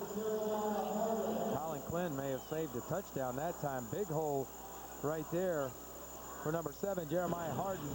No sooner than I talked about him in the first half. He fumbled it, but look at the good blocking, and he was just about to turn the afterburners on when Colin CLYNE tripped him up. But a good first down play for St. Thomas, or second down play, excuse me. They called it a 6-yard gain, so it's 3rd and 2 from the 22-yard line. Another 3rd down conversion is needed. Harden from his deep back spot, picking his way forward across the 20, and again, it's going to depend on where the ball is spotted. They're going to give it to him. Those chains keep on moving for the 2nd time. St. Thomas Aquinas on this drive, able to convert on 3rd down. Doing it on the ground, Brady, going right up the gut. Well, they came in near 50% on the season on 3rd down. The high school level, that's awfully good. And this is a very impressive drive. They're 3 for 3 on 3rd downs in this drive. 6:46 left, 1st and 10. Harden across the 20, shakes off 1, picks up about 2. I'll tell you one thing, John Brown can move. I mean, the big fella, number 98, 295 pounds, but man, he can move. He can run. 27 tackles for loss, 11.5 sacks on the year. Just watch the athleticism. He comes underneath the block, gets a hand, just a hand on the running back. Jeremiah Harden is able to pull him down. Terrific athletic ability, getting up the field, and man, he's going to be a good one at the next level. 2nd and 8 after the 2-yard gain by Harden. 6:10 left. Harden takes it again, takes a hard lick. It's Ahmad Black, the Florida recruit. Again, up from the safety spot, delivering the lumber after a 2-yard gain. Black is just a terrific all-around defensive back. Great cover skills. A year ago against St. Thomas, St. Thomas tried to go to the air, and he made him pay severely in the secondary, turning them over. And there you see him being able to play the run. Offense. That is their first charge. St. Thomas Aquinas, as you hear, is going to take a timeout. They have held the football for all of the 3rd quarter. 5 minutes and 56-second drive. Down to the sideline and Bernie Gunther. Well, guys, as you said, Lakeland is loaded with Division I prospects. 9 alone have signed with SEC Powers. 6 have committed to the University of Florida, and they've earned the nickname the Dreadnaughts around the state of Florida. Of course, Chris Rainey, receiver Paul Wilson, and we talked about the Pouncey twins, Black and Wilkes, all headed up to play for Urban Meyer, and they are the Dreadnaughts as far as some recruiting powers around the state are concerned. Guys? Yeah, Bernie, as a matter of fact, the Pouncey twins, LaShawn and James, have been keeping an online diary at GatorCountry.com, which is the Scout.com site that's devoted to Florida athletics. That's the best way to stop Chris Rainey, to keep him on the sidelines where he can't carry the football. But this is a key 3rd down. I know St. Thomas has a pretty good kicking game. They've had 1 field goal block, but I got to believe it's 4-down territory in this football game. Here's Carroll. Fakes the handoff. Looks to throw. Keeps it. Fumbles it. Ball is loose. If this is another turnover, boy, George Smith's going to be pulling his hair out.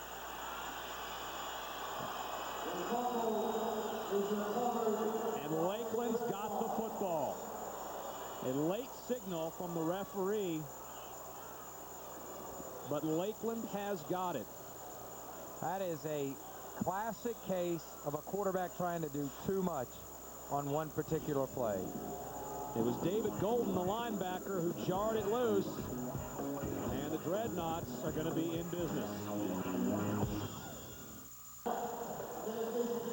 21-0, Lakeland leads, and they've got the football back after yet another turnover stops yet another St. Thomas Aquinas drive. 4 turnovers in this contest. A team, St. Thomas Aquinas, that does not turn the ball over very often. 21 turnovers in 14 games to this point. They have turned it over 4 times tonight. And that's the drive that was stopped. 14 plays, 53 yards. It took half of the quarter. It ends with a fumble. So Lakeland now back on offense. JAMAR Taylor takes it right up the middle, and they're going to go right back to the same well, Brady. They're going to stick with that running game, and why not? Yeah, that running game is an impressive part of that offense. 82% of the offense, I might add, on the ground. 60% of it from Chris Rainey. And you look at that, you were talking about the turnovers. Lakeland came in plus 22 in the turnover margin. That's unbelievable numbers, and there you see Rainey's numbers tonight.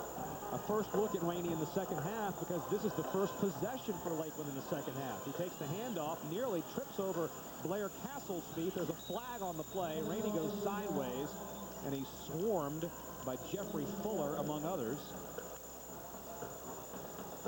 Lakeland called for holding. Second time tonight they've gotten holding on that offensive line. Puts them behind the chains.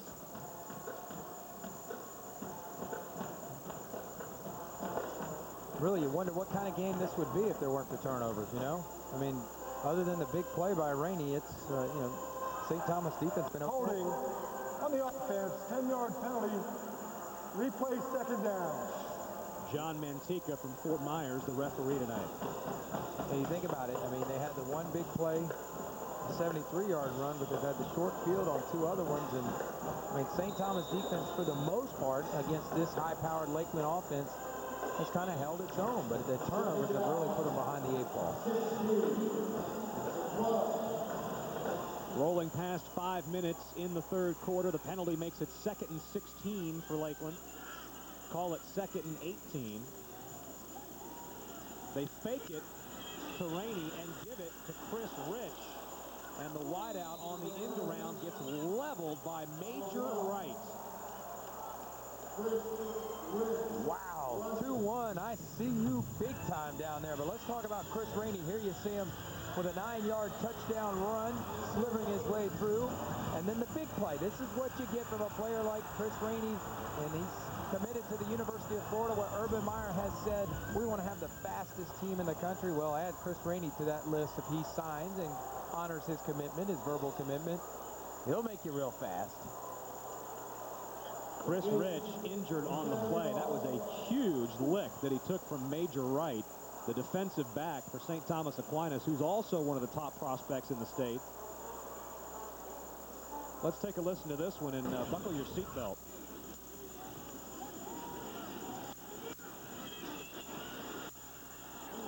Oh, my goodness. Wright stood him up and just caught him face mask to face mask, and he's, I think, still talking about it down there. Anyway, it's 3rd and 11 after the 5-yard gain. Castle, back to pass, has time, sets up the screen, finds Taylor on the right side, and that's not going to do very much. Gain of about 3. It's going to bring up 4th down. And the punting unit. Well, once again, the holding penalty set them behind the chains, and Lakeland, not very good in the passing game area, was unable to overcome that. So St. Thomas, they didn't get the points, but their defense holds once again, and they'll get the football back in good field position. Roddenberry gets it away. Not a very good kick off the side of his foot. Squirms out of bounds at about the 36-yard line. And that's another break for St. Thomas Aquinas. That's a 14-yard punt. Sun Sports and FSN Florida, home to over 1,000 live events every year. These two networks are home to the Magic, the Heat, the Lightning, the Panthers, the Marlins, and the Devil Rays, plus your favorite college teams. For a complete listing of games, go to sunsportstv.com or fsnflorida.com, your web source for Florida sports. Let me put the APB out right now. Number 1, Leonard Hankerson. They've got to get him down the field somewhere. Take a shot. Carroll on the keeper. Pitches it wide for Ronnie Kennedy. Kennedy to the right side to the 35. Breaks a tackle. And 2 flags. Ball gets loose and scooped up by Pat Turner, but 2 flags, and it's whistled dead, and this may be a face mask.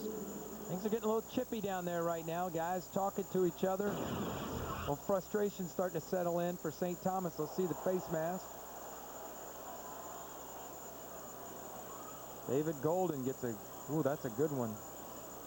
Spins him around, he keeps his feet. Give him credit for that.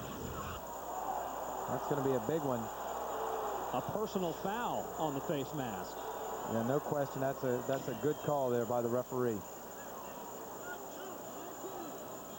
Golden's their top tackler, but this is going to hurt the Dreadnaughts and give the Raiders a little bit of momentum. They're moving. Personal foul, face mask on the defense. 15-yard penalty, first down. Moving left to right here in the third quarter in their blue and gold uniforms. Now they're moving inside the 20. The 15-yard penalty gives the Raiders a red zone opportunity and a chance to finally put some points on the board here in the third quarter.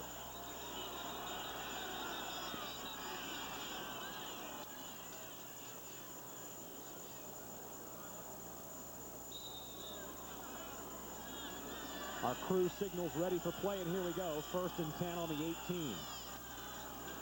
The short back is DARRYL Robinson, and the senior plows ahead to about the 15-yard line.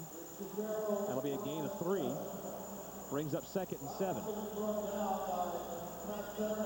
A golden opportunity right here for St. Thomas. A slower paced game, if you will, here the third quarter. They've controlled it with the football, but a touchdown. They're only down 2 scores going to the 4th. A lot of football left to be played, but they must capitalize and get 7 points on this series.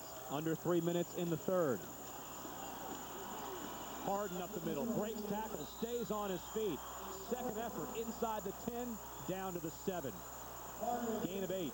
Jeremiah Harden, the junior running back, running tough between the tackles. This has been the game plan in the third quarter to go right at the Lakeland defense. Good double team block right there on the point of attack, taking John Brown out. Good job there on the right side, or excuse me, the left side of that offensive line.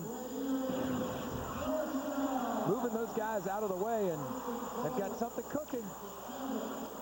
1st and goal from the 7. Harden in the back takes the handoff. Another fumble. The ball is loose. Can you believe it? Can you believe it? And there's that man again, Colin CLYNE. He has been everywhere for Lakeland in this game. Seems like whenever there's a big play to be made, CLYNE is somehow involved. And for St. Thomas, another drive ends with another turnover. Well, let me say this time, I don't like the play call. It's the fake scissors run play. I mean, you get down there running your base plays, and all of a sudden you want to go with a little trick play, so to speak, with the scissors. The quarterback fakes it to one back, hands it to the other one. It's a big wing T type play, but why go with that? You're down there in the red zone. You've turned it over 4 times already. Just hand it to your backs. They're blocking well and they're running well. Steve Wilkes jarred the ball loose. It is the 5th turnover of the game. Can Chris Rainey make the pay right away? Down the right sideline he goes. One man to beat. Down at the 30. He may have stepped out of bounds earlier. Nope, they're going to give it. Now they are going to move it back. He stepped out of bounds at about the 40-yard line after a 50-yard gain.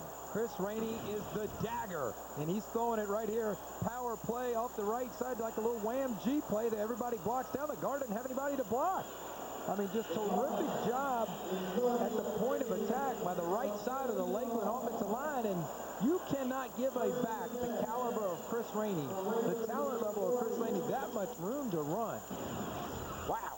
Tough to see on that replay. I was trying to see where he stepped out of bounds. They moved the ball back 10 yards from where Rainey was tackled. Now 153 yards in the state championship game, plus 2 touchdowns. From the 40,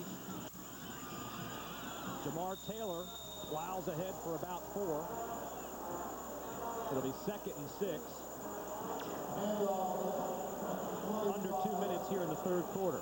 Well, Sean Pouncey on that play, number 55. He can run now. He's out there just looking for somebody. And, you know, you look at Lakeland, they smell blood in the water.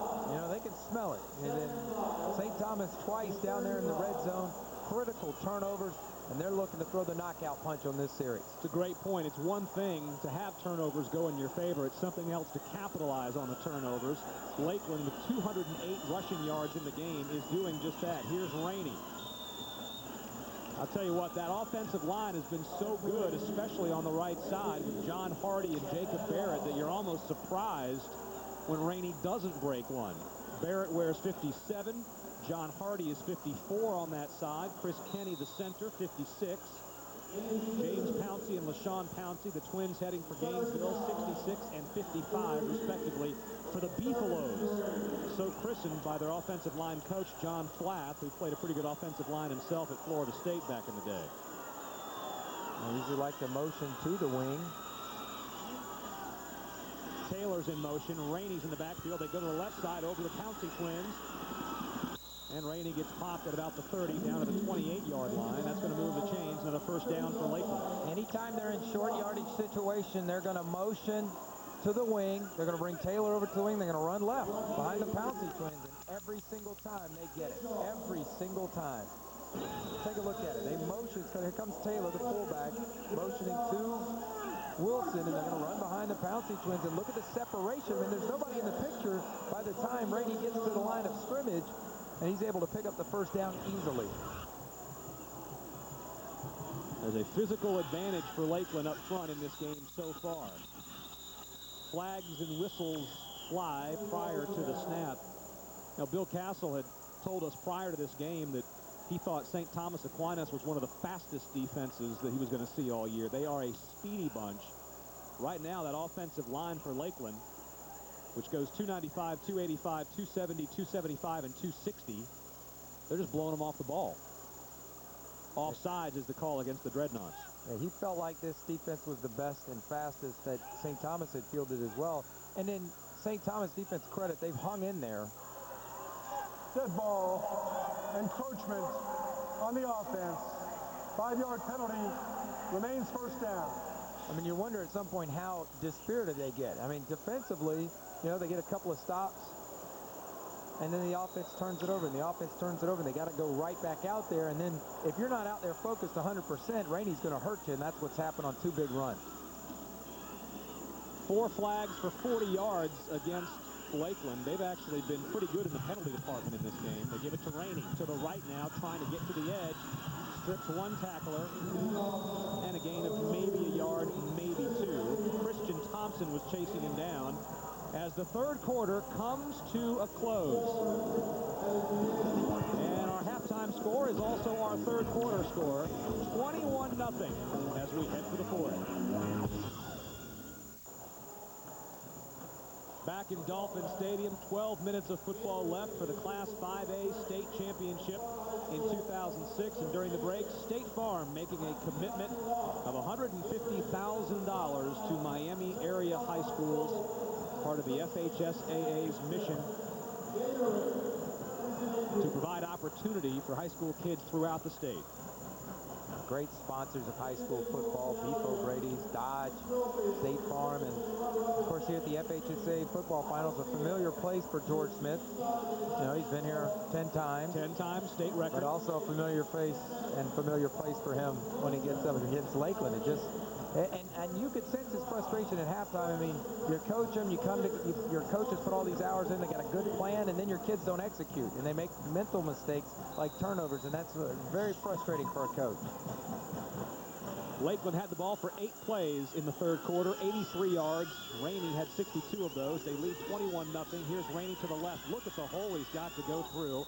Finally gets to the second level where Jeffrey Fuller puts a hit on him. Watch the left side here. I mean, they're clearing some space. I mean, no one to be attacked. And, you know, Jeffrey Fuller dumps underneath the block, tries to go underneath it. That's not going to work against Chris Rainey. You got to come flat in front of him and force him back inside to traffic. But, you know, Lakeland knows where to run where the space is, knows where to call the plays where the defense is weak. And St. Thomas, a lot of guys out there right now being challenged on that defense. Lakeland moves inside the 30 to the 25. Castle in the shotgun. Fakes it to Taylor. Goes left instead and keeps it himself. Castle will pick up about 5 yards. It'll be 4th down. You know, people think that being a great play caller is being able to call trick plays at the right time or how well you throw the football. But one thing about Lakeland is they go for it on 4th down. They have kept St. Thomas off balance in their running game, and that's good play calling. You said it earlier that Lakeland's smelling blood in the water. They're going to go for it here on 4th and 2. Castle under center with JAMAR Taylor behind him. 2 wideouts left, 1 wideout right. It's Rainey to the right. Lined up as a wide receiver. Apparently trying to perhaps draw the Raiders off sides. They could not do it, so instead it's a timeout called by the Dreadnaughts. Well, with a check with me, see if they can get St. Thomas to jump off sides. In high school football, once you enter the neutral zone, it's a penalty. You can't jump over and get back like in college, so that's always a good choice to try that, especially if you got some timeouts to burn, to see if you can get a guy maybe with a quick snap, quick cadence to jump off sides. Did not work at that time. 10 minutes and 30 seconds left in the contest. Let's head back down to the sideline and Bernie Gunther. Well, thanks, guys. One of the great stories, of course, about being a team player is the wide receiver, Paul Wilson. We thought at the beginning of the game he could be an X factor because he really hasn't been involved that much in the offense because no one's been able to stop the Lakeland running attack this season. His numbers have certainly gone down from his sophomore and junior season, but that hasn't kept from seeing the eye of Urban Meyer. The Florida Gators are recruiting him next year. He's averaging 22.3 yards per catch when he does see the ball, but really a great story on a player that's taken a back seat for his team so that they can get a win. Guys? Well, you know, Bernie, Rainey's got 170 yards. Lakeland has 232. Just keep going back to that rushing well. Here's JAMAR Taylor for 2 more yards on 1st and 10. JAMAR Taylor keeps them honest, and Chris Rainey makes them pay. It'll be 2nd down and maybe 8. Talking about Rainey, I said earlier, 60% of Lakeland's rushing offense this year from Chris Rainey. And people know going into the game that he's the feature guy. I mean, he's the guy, and they still can't stop him. That's just great, unselfish play by all the guys. Paul Wilson, the offensive line, JAMAR Taylor, all those guys. That's a correction after the timeout. It was still 4th down, so the 2-yard gain is good for 1st down. And Chris Rainey to the left picks up a couple of more. Flags down. Oh, man, that was fun, even though it's going to be called back to watch.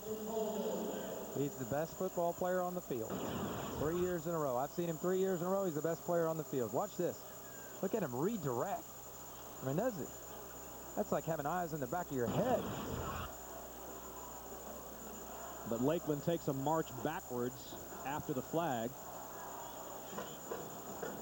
A holding call against the Dreadnaughts. Holding on the offense. 10-yard penalty from the spot of the foul.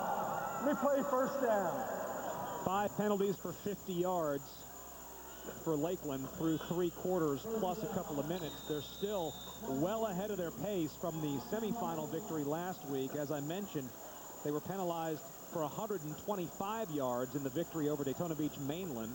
They won that game by 11. You wonder if the margin might have been more like 21 had they limited those penalties. So it's 1st and 20 now from the 25.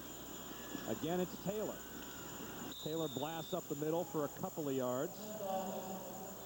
Call it 2. Well, the clock is their ally right now with 9 minutes to go. I mean, St. Thomas needs a stop, a block field goal, missed field goal, turnover or something. They still need 3 scores, but right now it looks like a mile for that way they've been turning the football over. But a touchdown here would pretty much cement it for Lakeland, in my opinion. They're on the 22. They need to get down to about the 5 for a 1st down. 2nd And we'll call it a long 17, a short 18. They'll give it to RONNIE on the left. RONNIE coughs it up. The fumble straight into the hands of Jeffrey Fuller, the St. Thomas Aquinas linebacker. And finally, the Raiders get a break. The question is, do they have enough time to make up that 21-point deficit? Well, Lakeland's kind of left them in this game, in my opinion. In a lot of ways, you go for the knockout punch, but once again, RONNIE never really puts the football away. Had it on his inside arm. It's knocked out of there, and a big turnover. That's his second tonight. Big turnover for St. Thomas. Well, they'll coach that up at Florida. You know that. He'll spend some time working on that.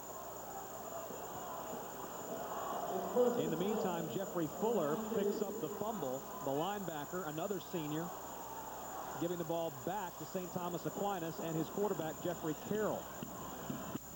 Jeremiah Harden with a big gain on first down. Gets himself out to about the 25-yard line, and boy, it's been a turnover fest tonight. Yeah, you know, St. Thomas defense actually played pretty good. I mean, 5 turnovers on the night. It set the tone early with the fumble by Harden and the blocked field goal.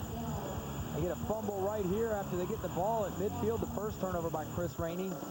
And then this play right here, Wesley Carroll, first drive of the third quarter, trying to make too much happen.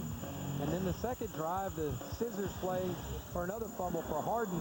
All those turnovers, yet their defense has held Lakeland at 21. That's pretty good, I think. Carroll back to pass on 2nd and 4. It's incomplete, intended for Kyle Johnson. Johnson sprinting out to the right sideline, and Carroll gives himself a slap in the helmet.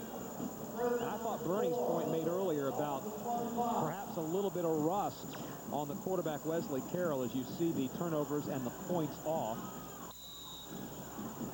Carroll has not been asked to throw the ball very often in this game, but he's had a hard time locking up with some of those targets. Well, we talked about playmakers must make plays. One of the keys to the game, and Leonard Hankerson is a big-time Division I prospect. We have not called his name tonight, number 1. Hankerson is split left as Carroll runs for his life. He finds Ronnie Kennedy out of the backfield.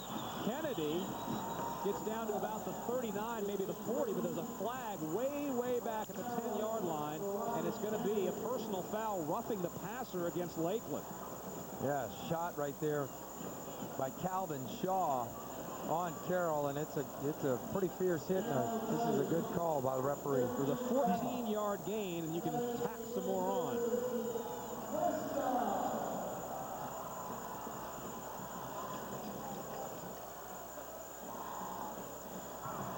Personal foul, roughing the passer on the defense. 15-yard penalty from the end of the run. First down.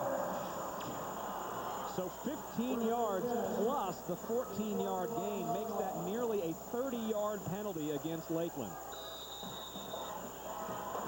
All the way across midfield, 1st and 10 for St. Thomas Aquinas. Carroll back to throw, lost one, and finally we get to call the name of Leonard Hankerson, but they're going to call it incomplete. Well, he bobbled. It was a terrific throw by Carroll inside the zone coverage. But Hankerson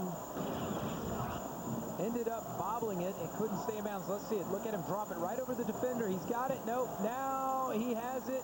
Ooh, I don't know about that one. Ooh. I think that's a catch. Ooh, bobble. Watch his right foot. Caught, in. Foot down. Right there. Good job by our camera crew. Needless to say, there's no replay in high school football. The crowd, by the way, just saw the same replay that you did on the video boards here at Dolphin Stadium. 2nd and 10. Carroll to the left. And that's definitely incomplete off the fingertips of Philip Pierre-Louis. You got to make plays when your number is called, and Luis has not made those on several occasions tonight. He needs to help his quarterback out. And if you go back to Hankerson, you know, he'd like to have caught it the first time and taken the referee's call out of the play. You know, catch it the first time like you've done all season long. It's made you one of the highly sought-after receivers in the state. And you don't get in that position. But now that's a huge 3rd down, 4-down territory, in my opinion. If you're St. Thomas, you've got to try to find some points. You got to start taking some shots at the end zone. Offense, that is their second charge timeout. In the meantime, St. Thomas Aquinas will take their second timeout of the half to talk things over. They got a big 3rd and 10 facing them on the 45-yard line here in the fourth quarter with 7:39 left. We'll see what happens next as we take a break here on Sun Sports. A big 3rd and 10 for St. Thomas Aquinas here in the fourth quarter of the Class 5A state championship game. 7:39 left. Ball's on the 45. 5 of their 8 drives tonight have ended in turnovers. Carroll runs for his life to the left. Finds Leonard Hankerson. Did he get enough for a first down? I think he's going to be about a yard short. Hankerson came back to his quarterback to help bail him out as Carroll was flushed to the left. It's going to bring up a 4th down and about a yard. Well, Lakeland's going to blitz off the edge right here. There you see the pressure coming, and Carroll does a good job going to his left, finding Hankerson and giving themselves a chance. There you see Hankerson's going to settle down for a curl, but as he sees him scrambling, he works back towards the sideline. Looked a little bit like Chris Carter on that catch, didn't he? They're going to go for it on 4th and 1. Carroll takes the snap, back to pass. There he is, Hankerson all alone to the right side, a first down and more inside the 25. And Leonard Hankerson coming to life here in the fourth quarter. That's a 12-yard gain, and more importantly, they convert on 4th down. Yeah, we put the APB out for him, and he's finally starting to show up. Is it going to be too little or too late on the season coming in? They were 6 for 11 on 4th down, so they've gone for quite a bit. That's a pretty good success rate. And there you see Hankerson trying to step up. First things first, you got to get it into the end zone, get a touchdown. See if something good can happen for you. 1st and 10 from the 25-yard line, and a timeout is called by Wesley Carroll. There's some miscommunication between the offense That is their last timeout. and the St. Thomas bench, and I saw you shaking your head. Boy, that's a costly timeout to have to take here. Yeah, you don't want to take a timeout on a first down play inside the red zone. And obviously, Carroll's a little gun-shy. The turnovers, the communication. He doesn't want to get the wrong play, but you'd like to have at least one of those timeouts left if you're able to make a comeback, and they will not have anything left after this series. But I got to, they've been down in the red zone several times tonight. Not one shot into the end zone. They get down there and then they turn it over. Take a shot into the end zone. Give yourself a chance to score. Even though they've gotten inside the 10, they've been at the 20, they've been at the 50, they've been all over the place. But not one shot into the end zone tonight, not one ball. 7:25 to go. 21-0 Lakeland.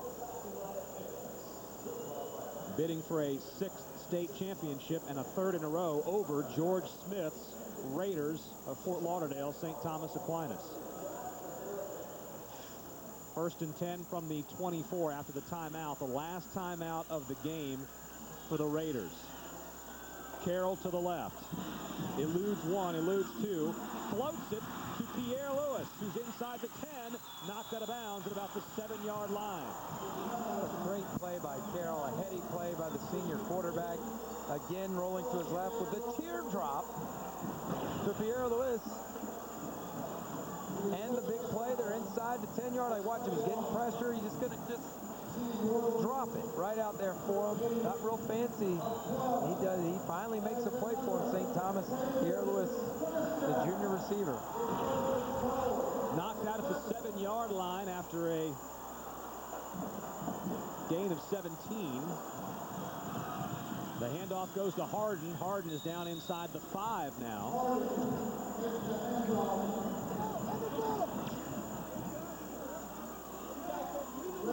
St. Thomas Aquinas' coaches are urging their players to hurry up and get back to the huddle and get back to the line. Now 2nd and goal. They're inside the 5 after a 3-yard gain.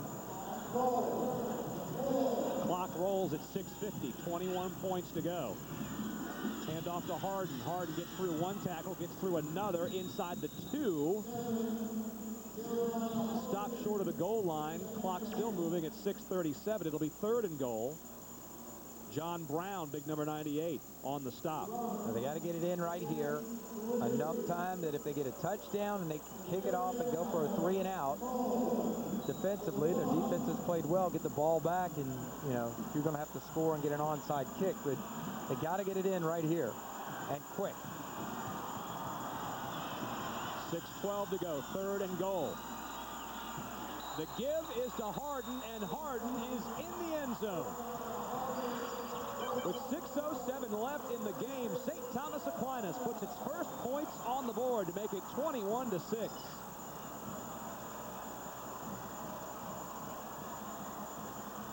Harden's 16th touchdown of the season, 18 carries, 81 yards on the night. Workmanlike effort. He's got the turnovers, but he gets into the end zone that time and gets St. Thomas within 2 scores. Wesley BYRUM. He'll put it through. Makes it 21-7. And we're going to see exactly what St. Thomas Aquinas can come up with here with about 6 minutes and 7 seconds left in the ball game. Great series there by Wesley Carroll. Made a couple plays rolling to his left. Harden rewards him with the touchdown run. You got to give St. Thomas credit for this. With that many turnovers, to be in this football game, they've hung in there. Mentally, they've hung in there. 11 plays, 81 yards. Harden caps it with a 1-yard touchdown plunge. It only took 2:42 off the clock, but you think back to those lost opportunities in the 3rd quarter, the 2 scoring drives, or potential scoring drives, that ended in turnovers for St. Thomas Aquinas, the first of which took half of the 3rd quarter. Well, they've been in the red zone 3 times in the 2nd half alone, but only 1 touchdown. But right here, if I'm St. Thomas, I sky kick it. I go ahead and let Lakeland play offense. If I get a 3 and out, now I've got a chance to go down and score. Then I go for the onside kick. I don't know if I do the onside kick here. Wesley BYRUM is lined up as if it is a standard kickoff. Ball sits at the 40.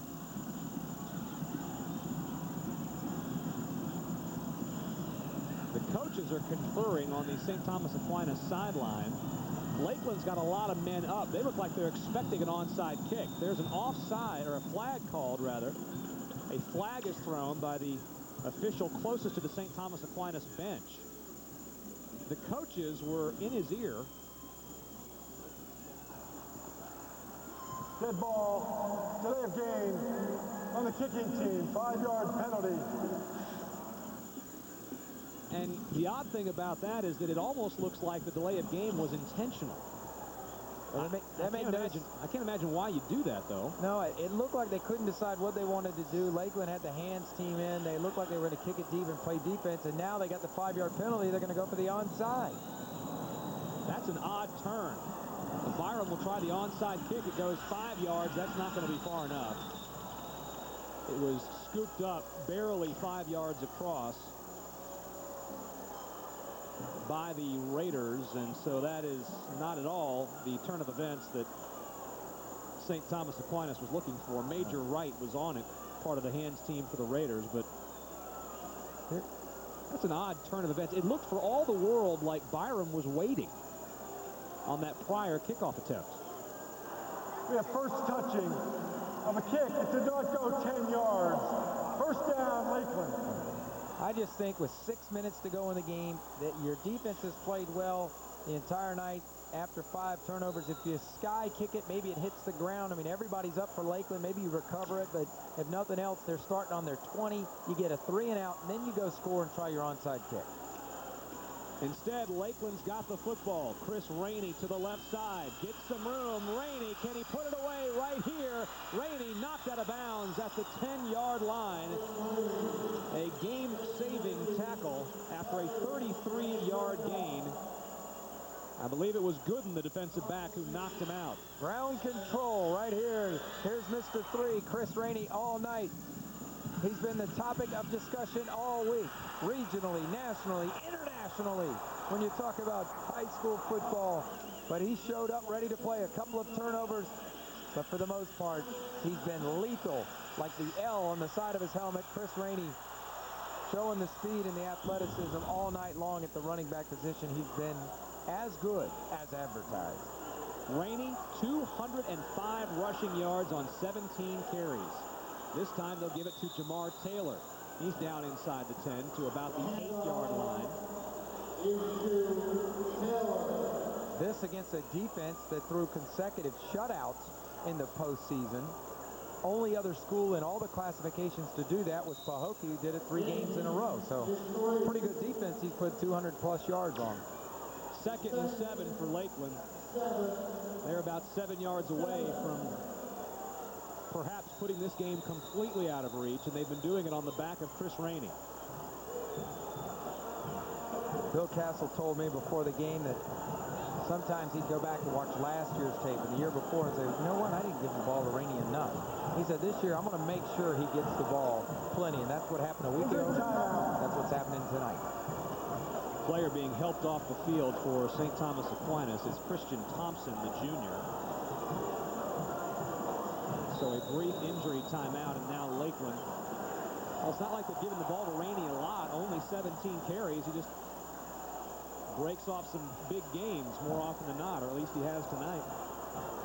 In the last 2 years, Lakeland's been a better throwing team. They've been able to throw the football this year with Blair Castle, the senior starter. Mostly a running team. They give it to Taylor in the middle after faking the end around. Correction, Rainey takes it up the middle, and there you see the rushing totals. 273 yards. Over 200 of that belongs to number 3. St. Thomas has done a nice job running the football, trying to stay balanced. But, you know, you look at the run. This is an amazing run in the state of Florida. We're not talking about lower classification football where we've seen some schools that get on a roll like Bowles or University Christian dominate. We're talking about one of the biggest classifications, if not one of the best, in all of the state of Florida. They fake it to Rainey. It's an end around to Wilson, and Paul Wilson is into the end zone. Touchdown, Lakeland. Paul Wilson, the wide receiver who has not seen the football much tonight. They fake the give to Rainey. Wilson comes around. It was essentially the same play that had been run on the previous snap. This time, Wilson adds 6. And that rewarding his unselfish play, let him tote the rock into the end zone. Flag before the snap on the extra point. Now 27-7 Lakeland.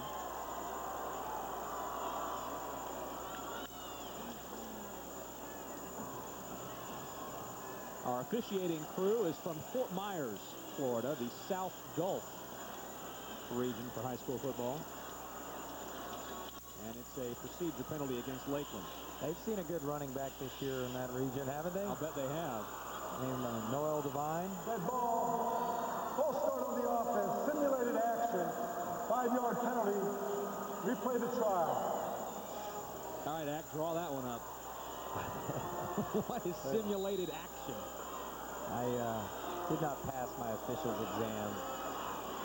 Acted like they were going to snap, like the old Dallas Cowboys. Remember the old Dallas Cowboys where they go up and down? They've gotten rid of that sport. The fake snap. Anyway, after the real snap, Roddenberry adds the extra point. And it's 28-7 with 4:21 left as the Dreadnaughts bear down on a 3rd straight state championship. Over 12,000 on hand to see the Class 5A state championship game. 28-7 lead for Lakeland here in the 4th quarter. FSN Florida home to over 100 college basketball games this season, from the Knowles, Gators, and Canes to one of the most powerful conferences in college basketball, the ACC. FSN Florida, your home for college basketball. For complete listings, go to fsnflorida.com. Along with Brady Ackerman, Whit Watson with you from Dolphin Stadium. As a moment ago, you saw Paul Wilson with that 4-yard touchdown carry, 4 plays, 44 yards. A minute 46, and they did indeed give Wilson a little bit of a bone there as they closed out the drive.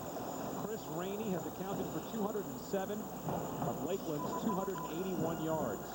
The squib kick makes his way all the way back to Pierre inside the 30-yard line.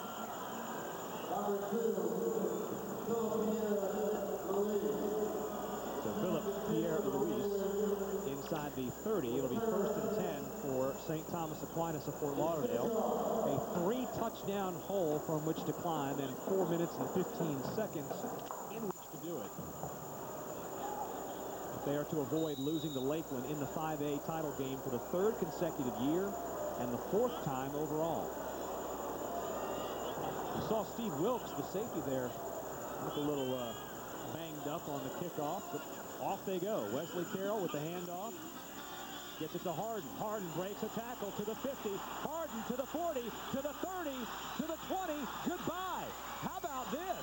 How about St. Thomas Aquinas with a 72-yard touchdown run for Jeremiah Harden, cutting the lead in half.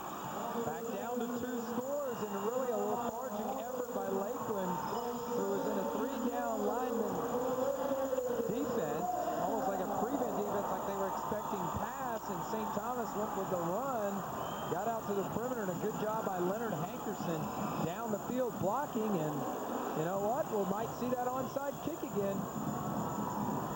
Harden, 153 yards rushing and 2 touchdowns, and he is making a case for himself. 28-13, pending the kick from BYRUM. It is up and good, 28-14. Watch it right here. 3-man line like they're expecting pass.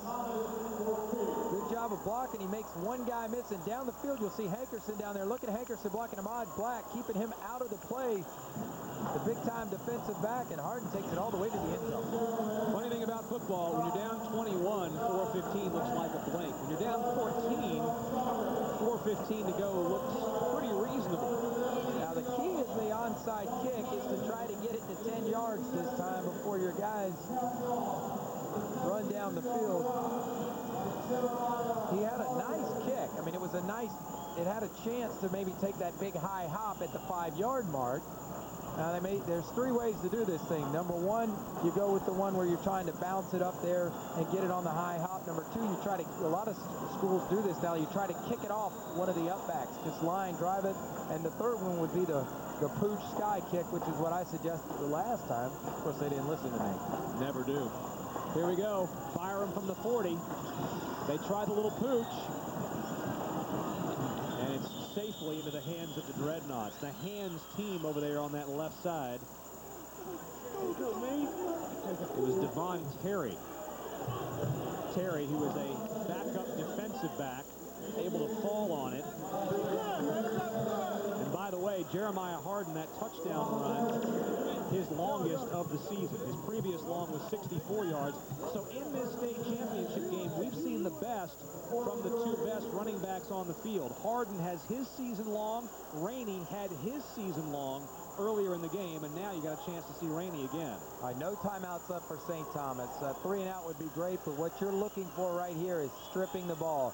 First guy, wrap the back up. Second guy, pull it out.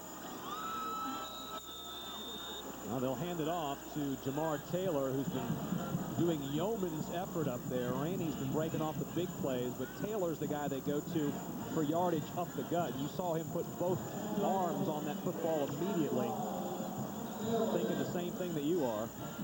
Jamar Taylor is a terrific running back. We haven't seen the explosiveness out of him tonight that we have in the football finals the last 2 years. And he's going to be a very, very good running back at the next level. Alabama would look forward to having Jamar Taylor on that campus next season. They give us to Rainey. Rainey gets stacked up. Clock is running, though. 3:13. It'll be 3rd down. For Blair Castle, the quarterback, no reason to snap the ball until it says 1 on the big end zone clock down there. And the beauty of this stadium is you can see it right there. Go ahead and milk the time. There it is right there in the end zone. You can see it right where you're at. Under center. So Castle comes to the line with 10 seconds on the play clock, 2:42 on the game clock. He lets it get down to 3 seconds and then takes a timeout. again, it looked as though he was trying to draw the Raiders offside. Offense. That's their second charge timeout. I think Lakeland's in good shape to win this football game, but I don't think you call a timeout there.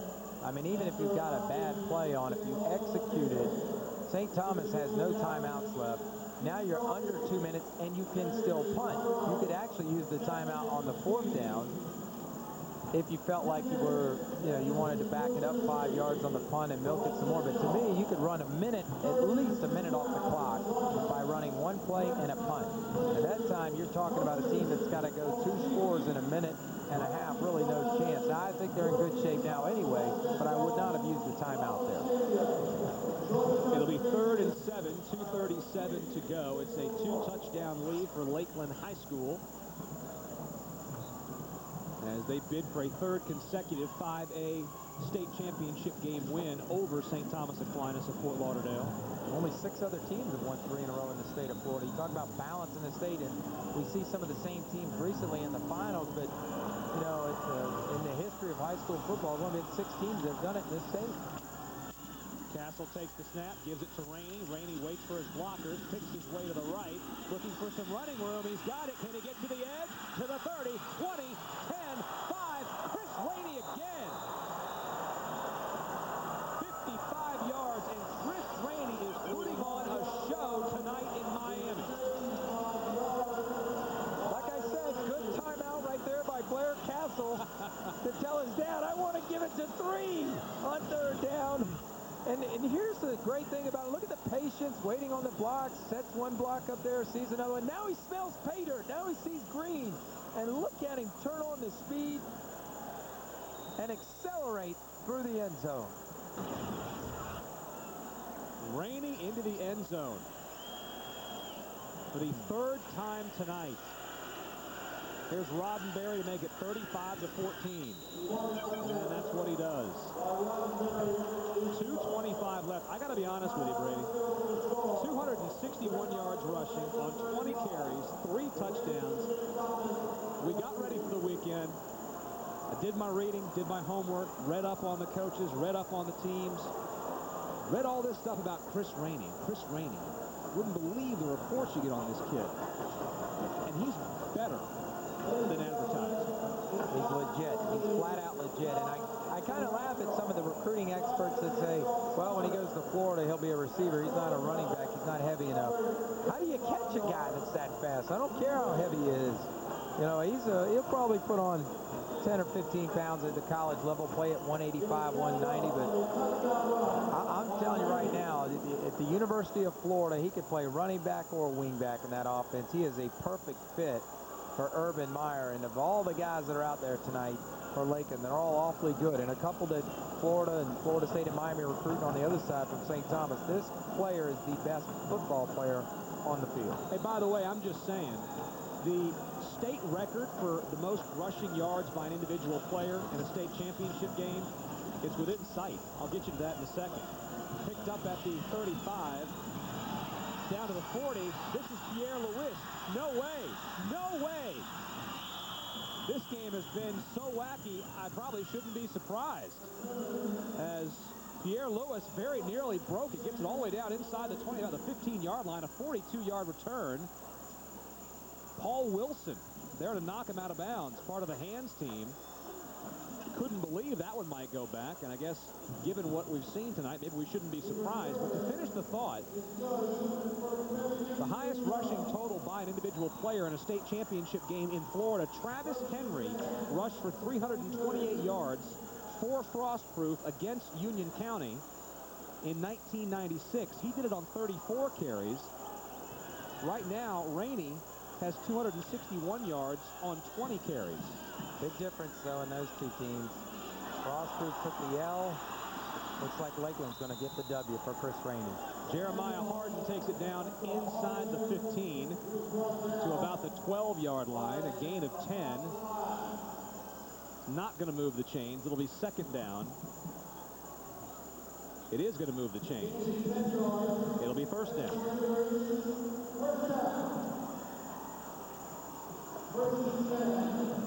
But the clock is the enemy now for St. Thomas Aquinas. Just 2:08 to go.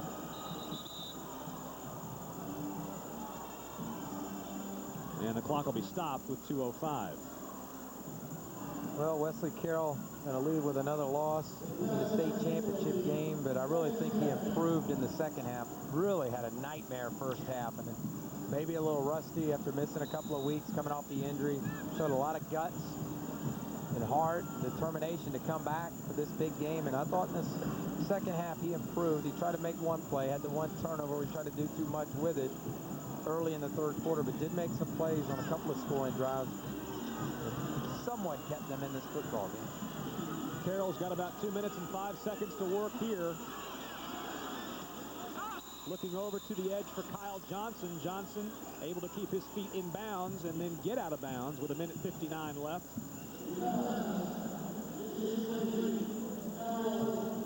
Yeah, the irony of this whole scenario is that if Chris Rainey just picks up the first down, they take 3 knees and this game is over. Instead, he takes it to the house and scores, and now St. Thomas is trying to squeeze every ounce out of this football game, and I don't blame them. From the 8-yard line. It'll be 3rd and a long 7. Carroll, 2 fake handoffs, rolls to the right. Incomplete. Robinson, the fullback, was the target. Clock stops at 1:55. They got to get down to the 3-yard line for a first down, but all they're thinking right now is end zone. Well, there's just too many playmakers for Lakeland. They've got too many weapons. Obviously, they got the best player, Chris Rainey, but they're, we've seen some plays from Brown and Wilt and Black and Taylor and Wilson. I mean, all their guys have contributed tonight, but Chris Rainey's been the biggest star on the field. Here we go, 4th down. This is where it all comes together, if it's going to come together at all. Carroll's got some room down to the end zone. Is he in? Touchdown is the call.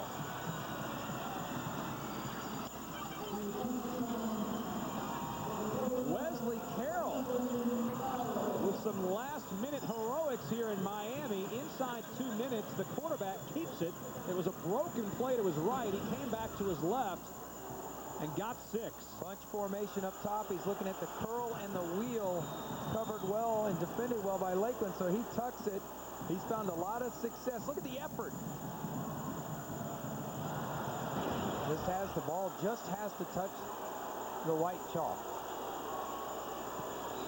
The extra point is good, and let's give St. Thomas Aquinas a lot of credit. There were 2 touchdowns scored by Lakeland in this quarter where it looked like it would be the dagger, the final nail in the coffin. And both times, the Raiders have come back to score on their next possession.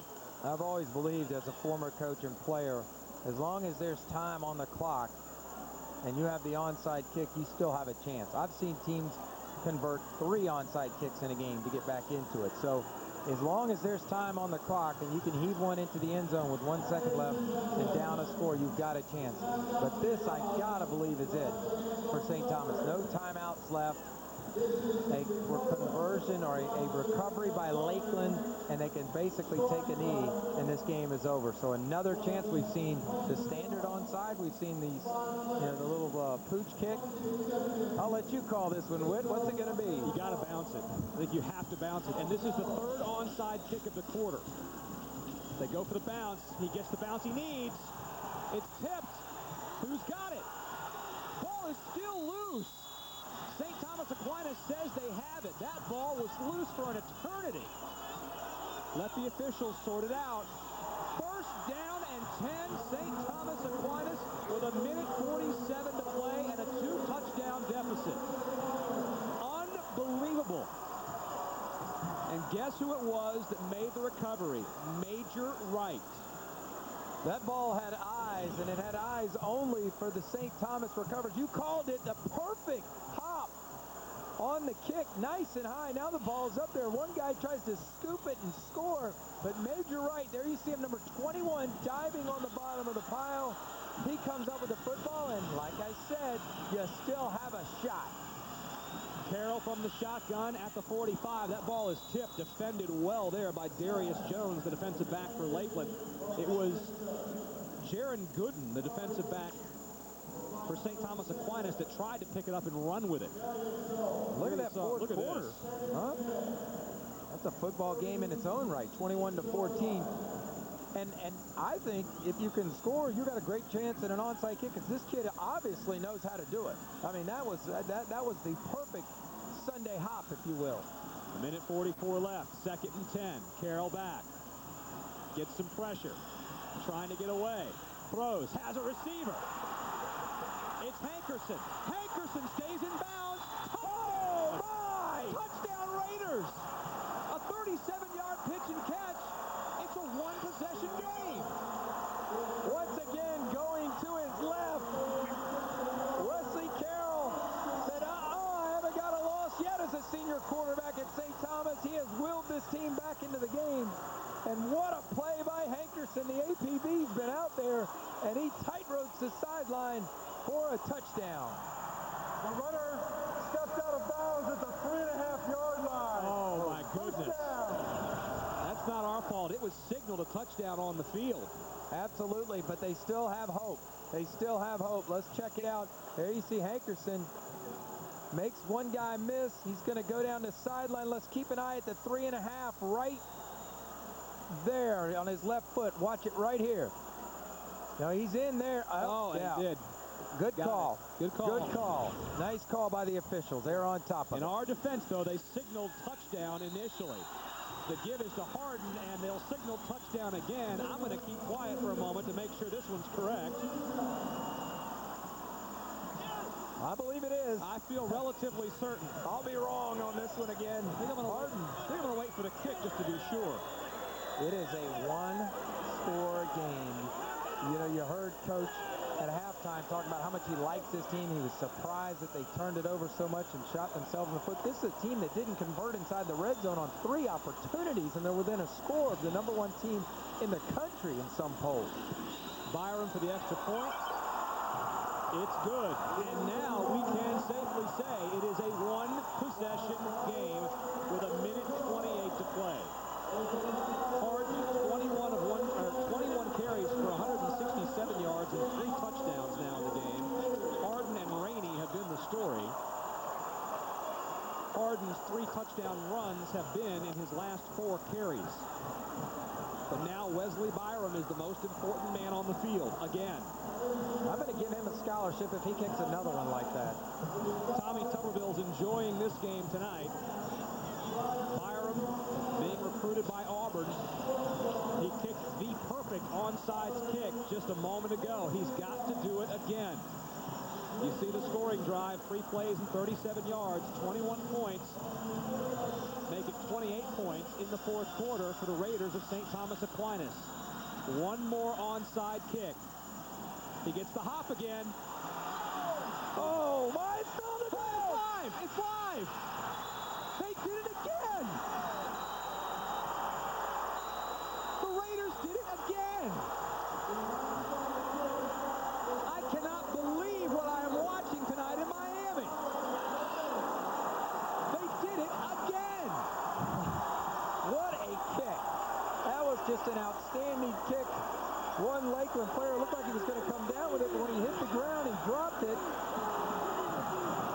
And I want to say, number 22, Matthew Douglas, the linebacker, came up with it. Now watch it, perfectly kicked. It's right around the 6-yard mark, goes up into the air. Douglas had it, and then when they came down, Ahmad Black dropped the ball. Ahmad Black dropped the ball, and Douglas got it. Ahmad Black of Lakeland, you're exactly right. He had the football, and when he landed, it popped loose. How about the job that Wesley BYRUM has done on those 2 onside kicks back-to-back?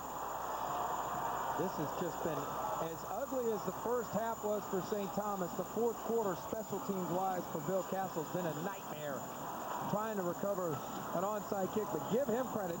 Wesley BYRUM has put his team in position to score. And I'm going to say this, and the way the momentum's going right now, if St. Thomas scores, that wouldn't shock me if George Smith went for 2. I mean, everything's going their way right now. I'll tell you what, if it looked like the Raiders were buried halfway through the fourth quarter. That is most assuredly not the case right now. You called it. That touchdown that made it 14 with 4 minutes to go. 4 minutes doesn't look as far with 4 minutes to go as 21 did. St. Thomas Aquinas has scored 28 points in the quarter. After 2 straight onside kicks, they now have the football.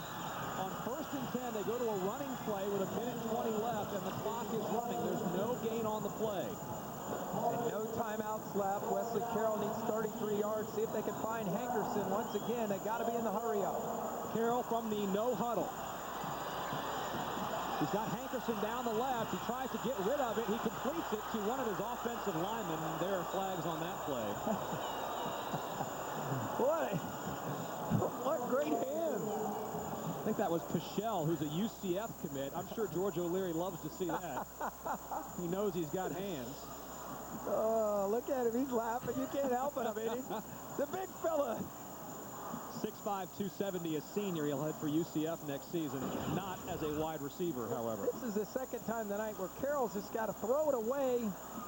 You can't take a sack, but throwing it that way towards the lineman is ill-advised, if you will. Illegal touching, I believe. And Pichelle looked back at him as if to say, what are you doing? Now what do I have to do with this? Now that's going to hurt. Now I don't... But it stops the clock. It is going to hurt, but it doesn't turn the ball over, and it stops the clock. There is no penalty on the play. It was a backward pass. They're going to call it a lateral. Lineman can catch it and run with it. Interesting, and that's an important call. It was essentially a lateral. Give this crew credit. They have been on top of it tonight. So here we go. 2nd down, make it 3rd down now, and 10 yards to go. They've got to get to the end zone.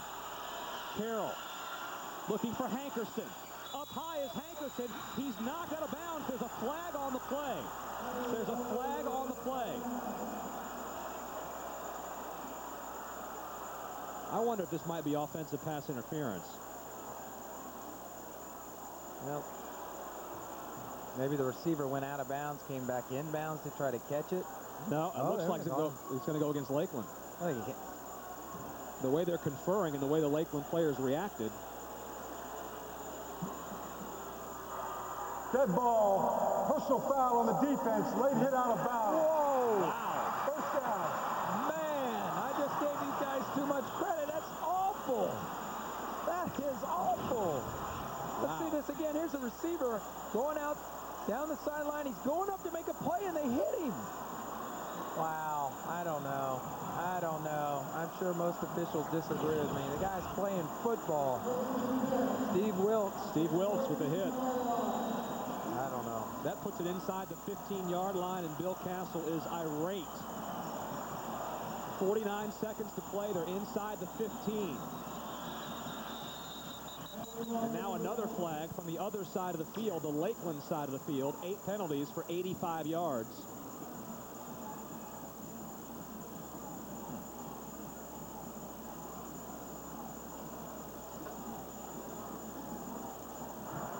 There's no penalty on the play.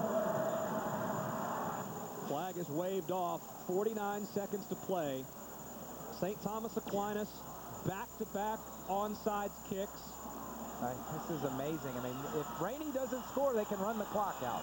They've scored 28 points in the quarter. Up top for Hankerson in the corner. Touchdown! Touchdown! St. Thomas Aquinas! Touchdown! St. Thomas Aquinas! Leonard Hankerson. Hankerson bringing the Raiders to within a point. I can't believe it. I mean, honestly, that is a great throw and catch by Wesley Carroll and Hankerson. This is the most unbelievable fourth quarter I've ever seen. I mean, the game is over. They could take a knee. They're up 21. And George Smith team comes back. Dead ball. Unsportsmanlike conduct on the offense. Wow. We're going to penalize it on the extra point attempt. Wow. That's a big flag. I believe it was a spike. Hankerson, but regardless, How can they not get excited? I mean, my goodness, they were down 21 points. Wow. Look at it right here. He's just going to run the fade route. It's a little push there, but there's the spike, and that's what they call the unsportsmanlike penalty. Wow, wow. So now BYRUM with a lengthy extra point to tie the game at 35. He got it. 35 points in the fourth quarter. Do you believe it? 35 points in the fourth quarter. I'm not sure George Smith believes it. It's just amazing. An amazing comeback. And the onside kicks, and there you see the numbers 35-14. The last touchdown by Lakeland put them up for good, you would have thought. But Wesley Carroll, give him credit, the senior quarterback has led his team back. 219 yards for St. Thomas Aquinas in the fourth quarter alone. Jeremiah Harden's been in the end zone. Wesley BYRUM right now is the MVP of this game if you're St. Thomas Aquinas, with 2 perfect onside kicks. 3 is deep, though. And this time, if they do kick it deep, he has a chance to make a play. 44 seconds left. We're tied at 35. Chris Rainey is deep to take the kick, and they kick it to him. Rainey at the 1. Heads up the middle. Breaks 1 tackle, gets hit and pulled down just beyond the 25-yard line. Well, Lakeland cannot throw the football. It's not what they do. They're not a great throwing team. Blair Castle, the senior quarterback, is a manager of the offense. So I would suspect if they do throw it, some sort of swing pass or something on the move to Rainey to get him on the perimeter to maybe let him throw it. They may try to run the option. And when all else fails, they may play for overtime. The old Kansas tiebreaker. So here we go. 37 seconds left, tied at 35. The Raiders have scored all 35 of their points in the fourth quarter. The handoff is to Rainey. Rainey gets to the left side. Around 1 tackle, he's knocked out of bounds with 29 seconds left. A gain of 6, it'll be 2nd and 4. 44-game winning streak on the line. Looked like they had it in hand, and they are stunned. And sometimes I've been a part of these games where you thought you had a game put away, and then all of a sudden you look up and you are in a dogfight, and you're just so stunned you don't really know how to react. You can't get back into the rhythm that got you to the big lead. Unbelievable turn of events here in the fourth quarter. 2nd and 4 for Lakeland. The 2-time defending state champs. They give it to Chris Rainey, and he slips down behind the line of scrimmage. A week ago, St. Thomas trailed at home by 15 at the half. They needed a fumble recovery to force overtime. They never took the lead or did not get their first lead of the game until the 2nd overtime just to get here. And they may be headed to overtime again. There's 5 seconds on the clock. It's 3rd down, and folks, in the 5A final, we're going to overtime. Unbelievable. St. Thomas Aquinas, 3 times they've played Lakeland in a championship game. 3 times they've lost to the Dreadnaughts. This year they score 35 points in the fourth quarter to tie the game and send it to OT.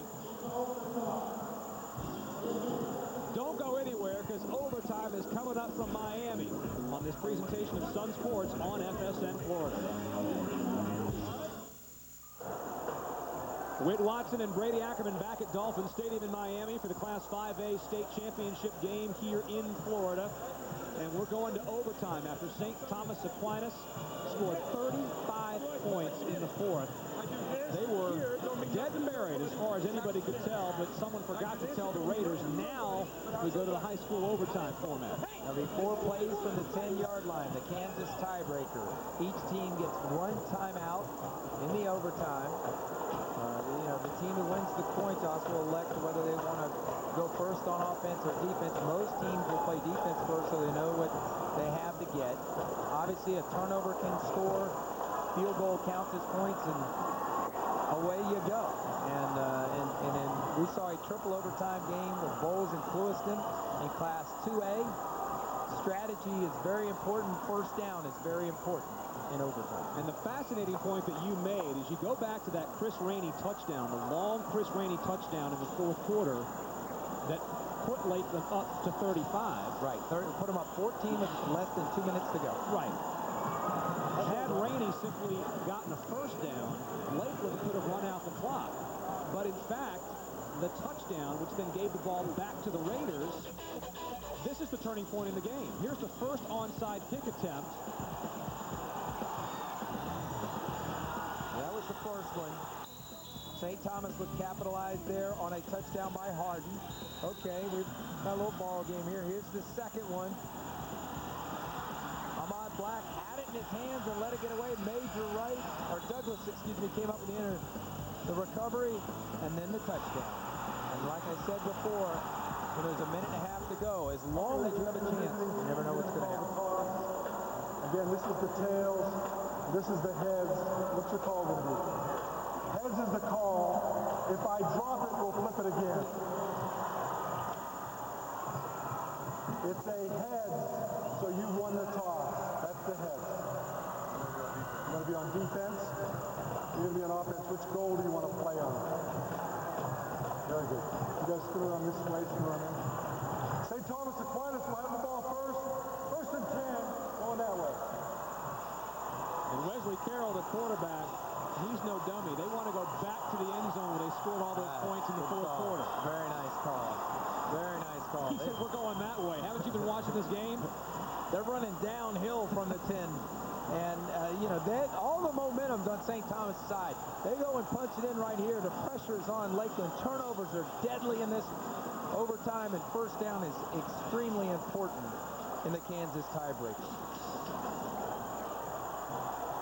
What a turn of events. I can honestly say, no matter what happens from this point forward, I have never seen a football game like this at any level. You brought your A game tonight. So here's the OT. 4 plays from the 10. You cannot make a first down. You have a timeout. Field goal, touchdown, turnovers, block, fumble, could be run back, etc.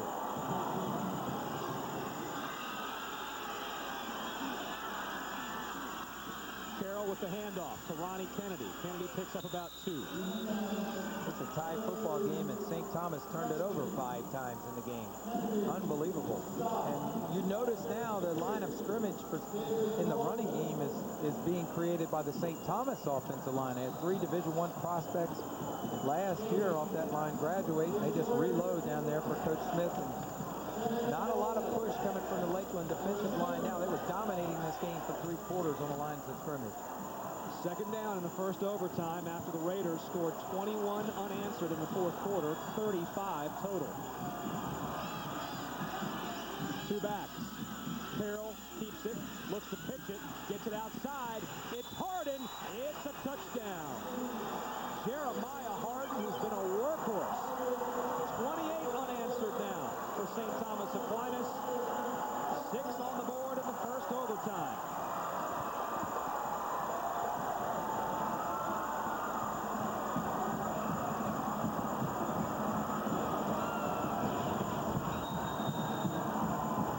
There you see it once again. Watch Carroll. He hangs on to it to the last minute.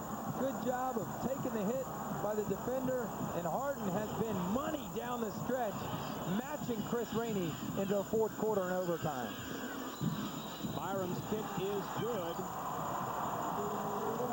Harden now with 4 touchdowns on the day. So we said the running game would be key. St. Thomas wanted to be balanced. And Jeremiah Harden has provided the balance for Wesley Carroll in the passing game.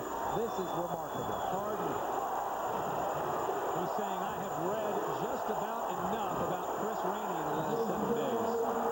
173 rushing yards for Harden, 4 touchdowns on his last 6 carries. Now, here come the Dreadnaughts, the #1 high school team in the country, on the 7 of the Raiders. Outside they go. This is Wilson. Paul Wilson knocked out of bounds. Picked up maybe 2 yards. Matthew Douglas with the tackle. Called his name quite a few times tonight. Recovered an onside kick, and there you see Rainey. They went with Wilson. I like the play call, though. You know, everybody thinks Rainey's going to get it on first down. Give Wilson a shot out wide, and the problem with Lakeland is they haven't had a lot of rhythm in their offense. They got a couple of big plays from Rainey in the fourth quarter, but they really haven't, you know, they haven't really been on the field offensively and done a whole lot. It's been St. Thomas basically running an offensive drill and exhibition in the fourth quarter and overtime. Second down in the overtime. 42-35 lead for St. Thomas Aquinas. Here's Rainey to the right. Knocked backwards once. They almost were ready to call him in, but he stepped out of bounds at the 2-yard line, and Rainey appears to be hurt. That is not a good sign. His left arm hanging out. It was a great effort by Chris Rainey, a tremendous effort to try to get to the pylon. Rainey was stretching for the last inch. Take a look at it again. Let's watch his left shoulder. Now here he is. He's stretching out there, setting up his block, kind of just gliding. And there you see him. He takes on the defender and will dive in the end zone. And I think he hurt his shoulder on the first hit. That left arm looked to be a little loose when he spun over. Watch it right here at impact. Right there on his left shoulder. Now look how his left shoulder, just see his arm just kind of hang down a little bit. He still has the presence to dive for it, and I'm not sure he didn't get in, to be quite honest with you. What an effort and a tough kid right there, Chris Rainey. Boy, Rainey, what a heroic, a historic night for Chris Rainey, and it's too bad. After 272 rushing yards, he's not available for Lakeland right now. Third down in the first overtime. They're on the 2 after Rainey's carry. So JAMAR Taylor will go back in. The give is to Taylor. Taylor with a second effort. Did he make it? Yes, he did. Great effort by Taylor. We're a little cautious on the call now, but you're right. That was a great effort by JAMAR Taylor. JAMAR Taylor punching it in for the Dreadnaughts. Boy, Rainey is really in a lot of pain over there. You can see that left arm hanging. You hate to speculate, but you got to think it might be a separated shoulder. Or something of that nature. St. Thomas Aquinas will take its time out after JAMAR Taylor, who, oh, by the way, has had a sensational game of his own, punches it in.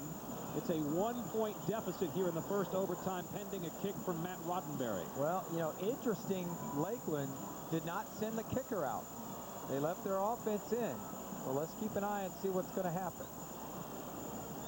JAMAR Taylor, 2 touchdowns on the day.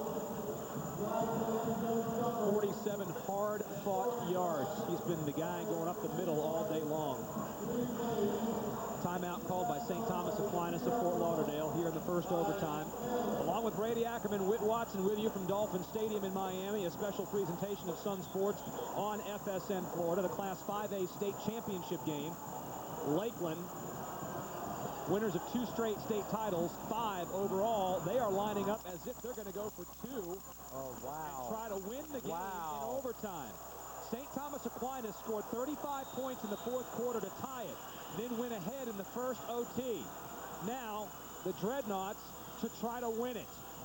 Trying to draw them off sides. If they get it, they get half the distance to the goal line. Instead, they burn the timeout. I like it. Good call by Bill Castle. Timeout. Offense. If they jump, then you get to the 1.5. Now you go for it. If they don't jump, you burn your 1 timeout and you kick your extra point. Good job right there of kind of milking the rules a little bit, working it for Bill Castle. So Castle does exactly that. He tries to draw St. Thomas Aquinas off sides, and then, failing that, now he will send his kicking team out. Matt Roddenberry, a 5'11 senior, who is the punter and the place kicker, here to tie it in overtime.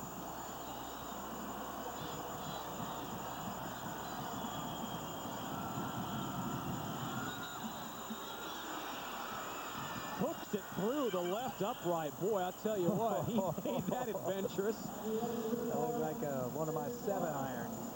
Roddenberry hits a tight, low draw from the fairway and hooks it inside the left upright to tie the game again at 42. And we are going to a second overtime. Some more free football. Why not? You don't have anywhere to be, do you, Whit?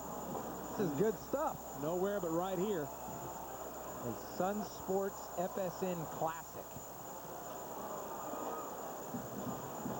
We'll step aside quickly. It's 42-42 after one overtime. Back with more from Miami after this.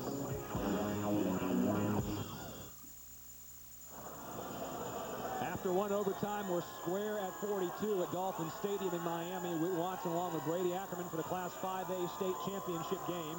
The last 2 years, Lakeland has beaten St. Thomas Aquinas of Fort Lauderdale in this game. And this one has become an instant classic. We head for the second OT. And again, the coin toss. Okay, you won the toss in the first overtime. So it'll be your choice this overtime. You want to play on defense? Which end of the field do you want to play on? That way? Or turn around this way?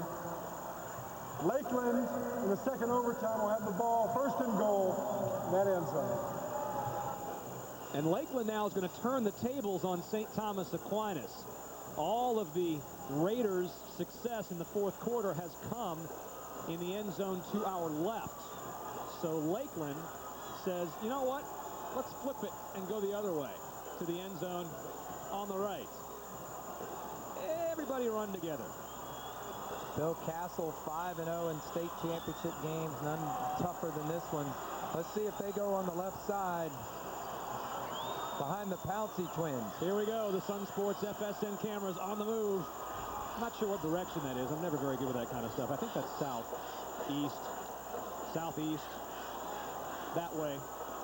In the fourth quarter and overtime, 65 points have been scored in this game. In the first 3 quarters, 21 points, all by Lakeland. So here we go, double OT. Hope you're enjoying this with us on a Friday night. You're not going to see a high school football game much better than this one. 42 all after one overtime.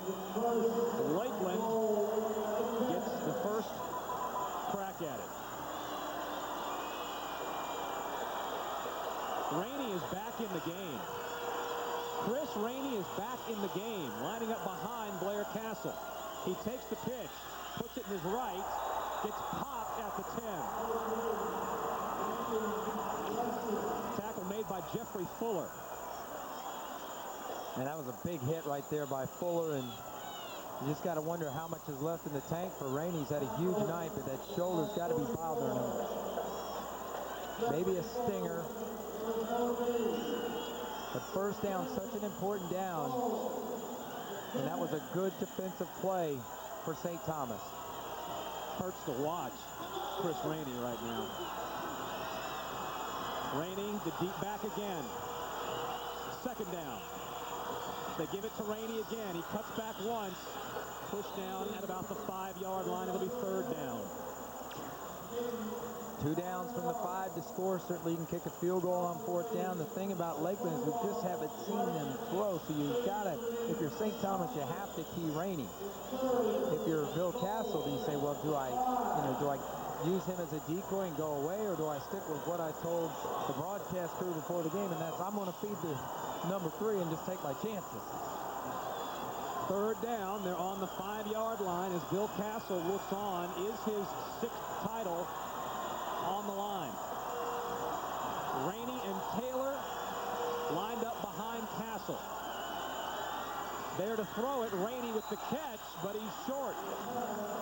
Fourth down. They're at the 2. Not a great throw that time by Blair Castle. Rainey, again, looking tired, like you said, kind of painful to watch. They just ran him on a quick flat, but you got to give him a chance to catch it and run. Not a great throw, and Lakeland will have to settle for a field goal attempt. So Matt Roddenberry will line up a short attempt. They'll spot it at the 10. It'll be a 17-yard field goal attempt. Roddenberry, the senior.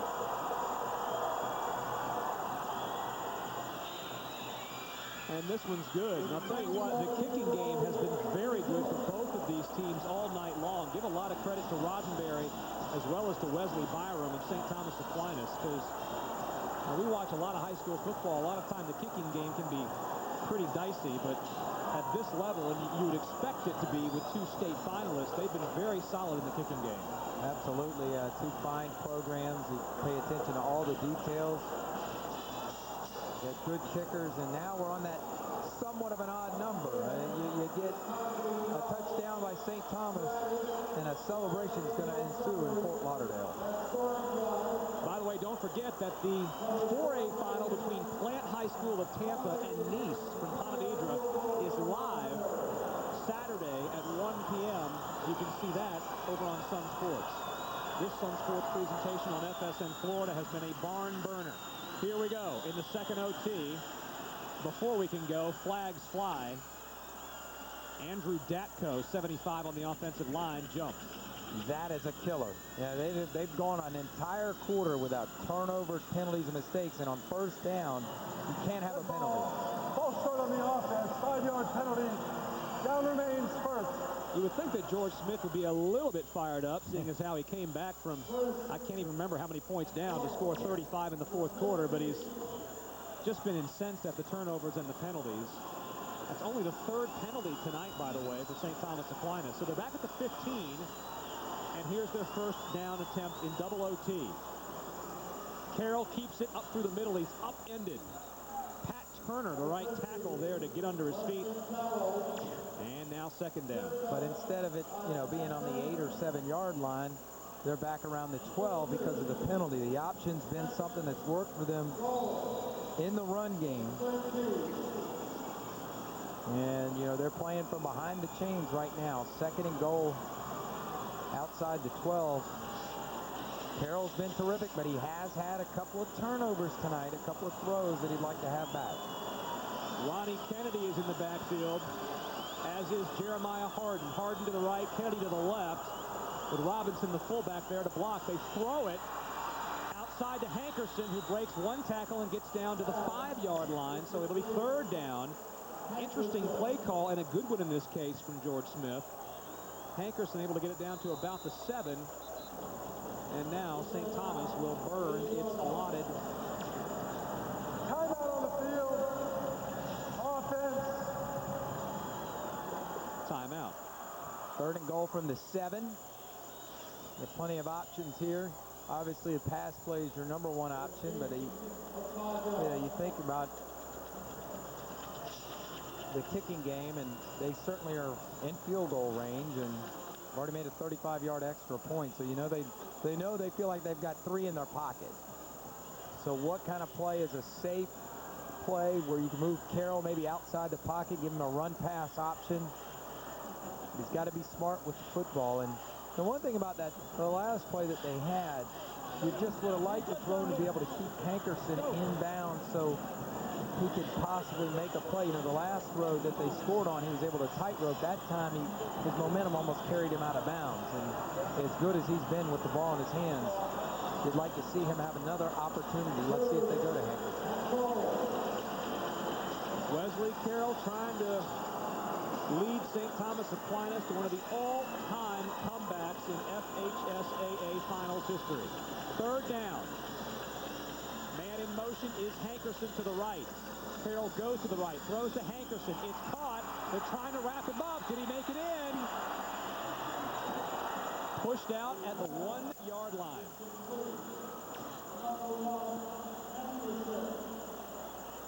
Excellent open field tackle there by Brian Valdez, the defensive back. Senior, hadn't played a lot.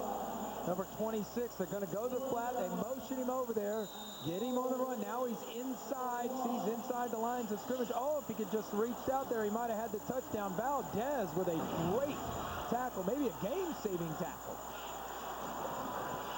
So here we go. It's fourth down, and right now the kicking unit is not out there. St. Thomas Aquinas, are they going to snap it or try to bring Lakeland offside? They're going to snap it. They give it off to Harden. Did he get in? There's still no signal. There's still no signal. No touchdown, unbelievable. Lakeland has just won the state championship. They go for it on 4th down in double overtime. Hardin gets stopped, and the Dreadnaughts have just won their 3rd consecutive 5A state championship. Unbelievable. What a defensive stop. We'll have to take a look at it again. Here it is, right on the goal line.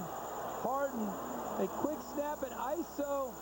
There he is, he's short, he's short, he's short. Good call. Good call by the refs. He did not get that ball over the line of scrimmage. Lakeland stops him. And what about the tackle the play before by Valdez, saving the touchdown by Hankerson. The 6th state championship for Lakeland High School, and their 3rd in a row, all 3 wins over St. Thomas Aquinas in that 3-year stretch as 5A state champs. The Raiders cannot believe that they're on the losing end of this game. 35 points scored in the 4th quarter. It goes to double overtime, and Lakeland wins the state title 45-42. We'll be back in just a moment. Final score in double overtime, 45-42. Lakeland High School with its 6th 5A state championship and 3rd straight here in the FHSAA finals. Jeremiah Hardin of St. Thomas Aquinas, 173 yards rushing. He needed 174. Yeah, the defense on the final play steps up for Lakeland. They were on their heels the whole 4th quarter, but they deliver that 6th championship, trailing only Bowles now, who has 8 state titles in Florida, tied for 2nd all-time with University Christian. Hardin had 4 touchdowns. Chris Rainey of Lakeland, 3 touchdowns, 277 yards rushing. It was one of the best games anybody can ever remember seeing. 35 points scored by St. Thomas Aquinas in the 4th quarter to send it to overtime. Back-to-back successful onside kicks with less than 2 minutes to play, but in the end, it's Lakeland for a 3rd straight year and the 6th time overall celebrating that state championship as Chris Rainey, a wounded warrior, makes his way through the lines. On behalf of our entire Sun Sports crew, thanks for watching this special presentation of Sun Sports on FSN Florida. Coming up next, it's the final score. For Grady Ackerman, I'm Whit Watson. Our final score, 45-42 Lakeland. And once again, they are your Florida Class 5A high school football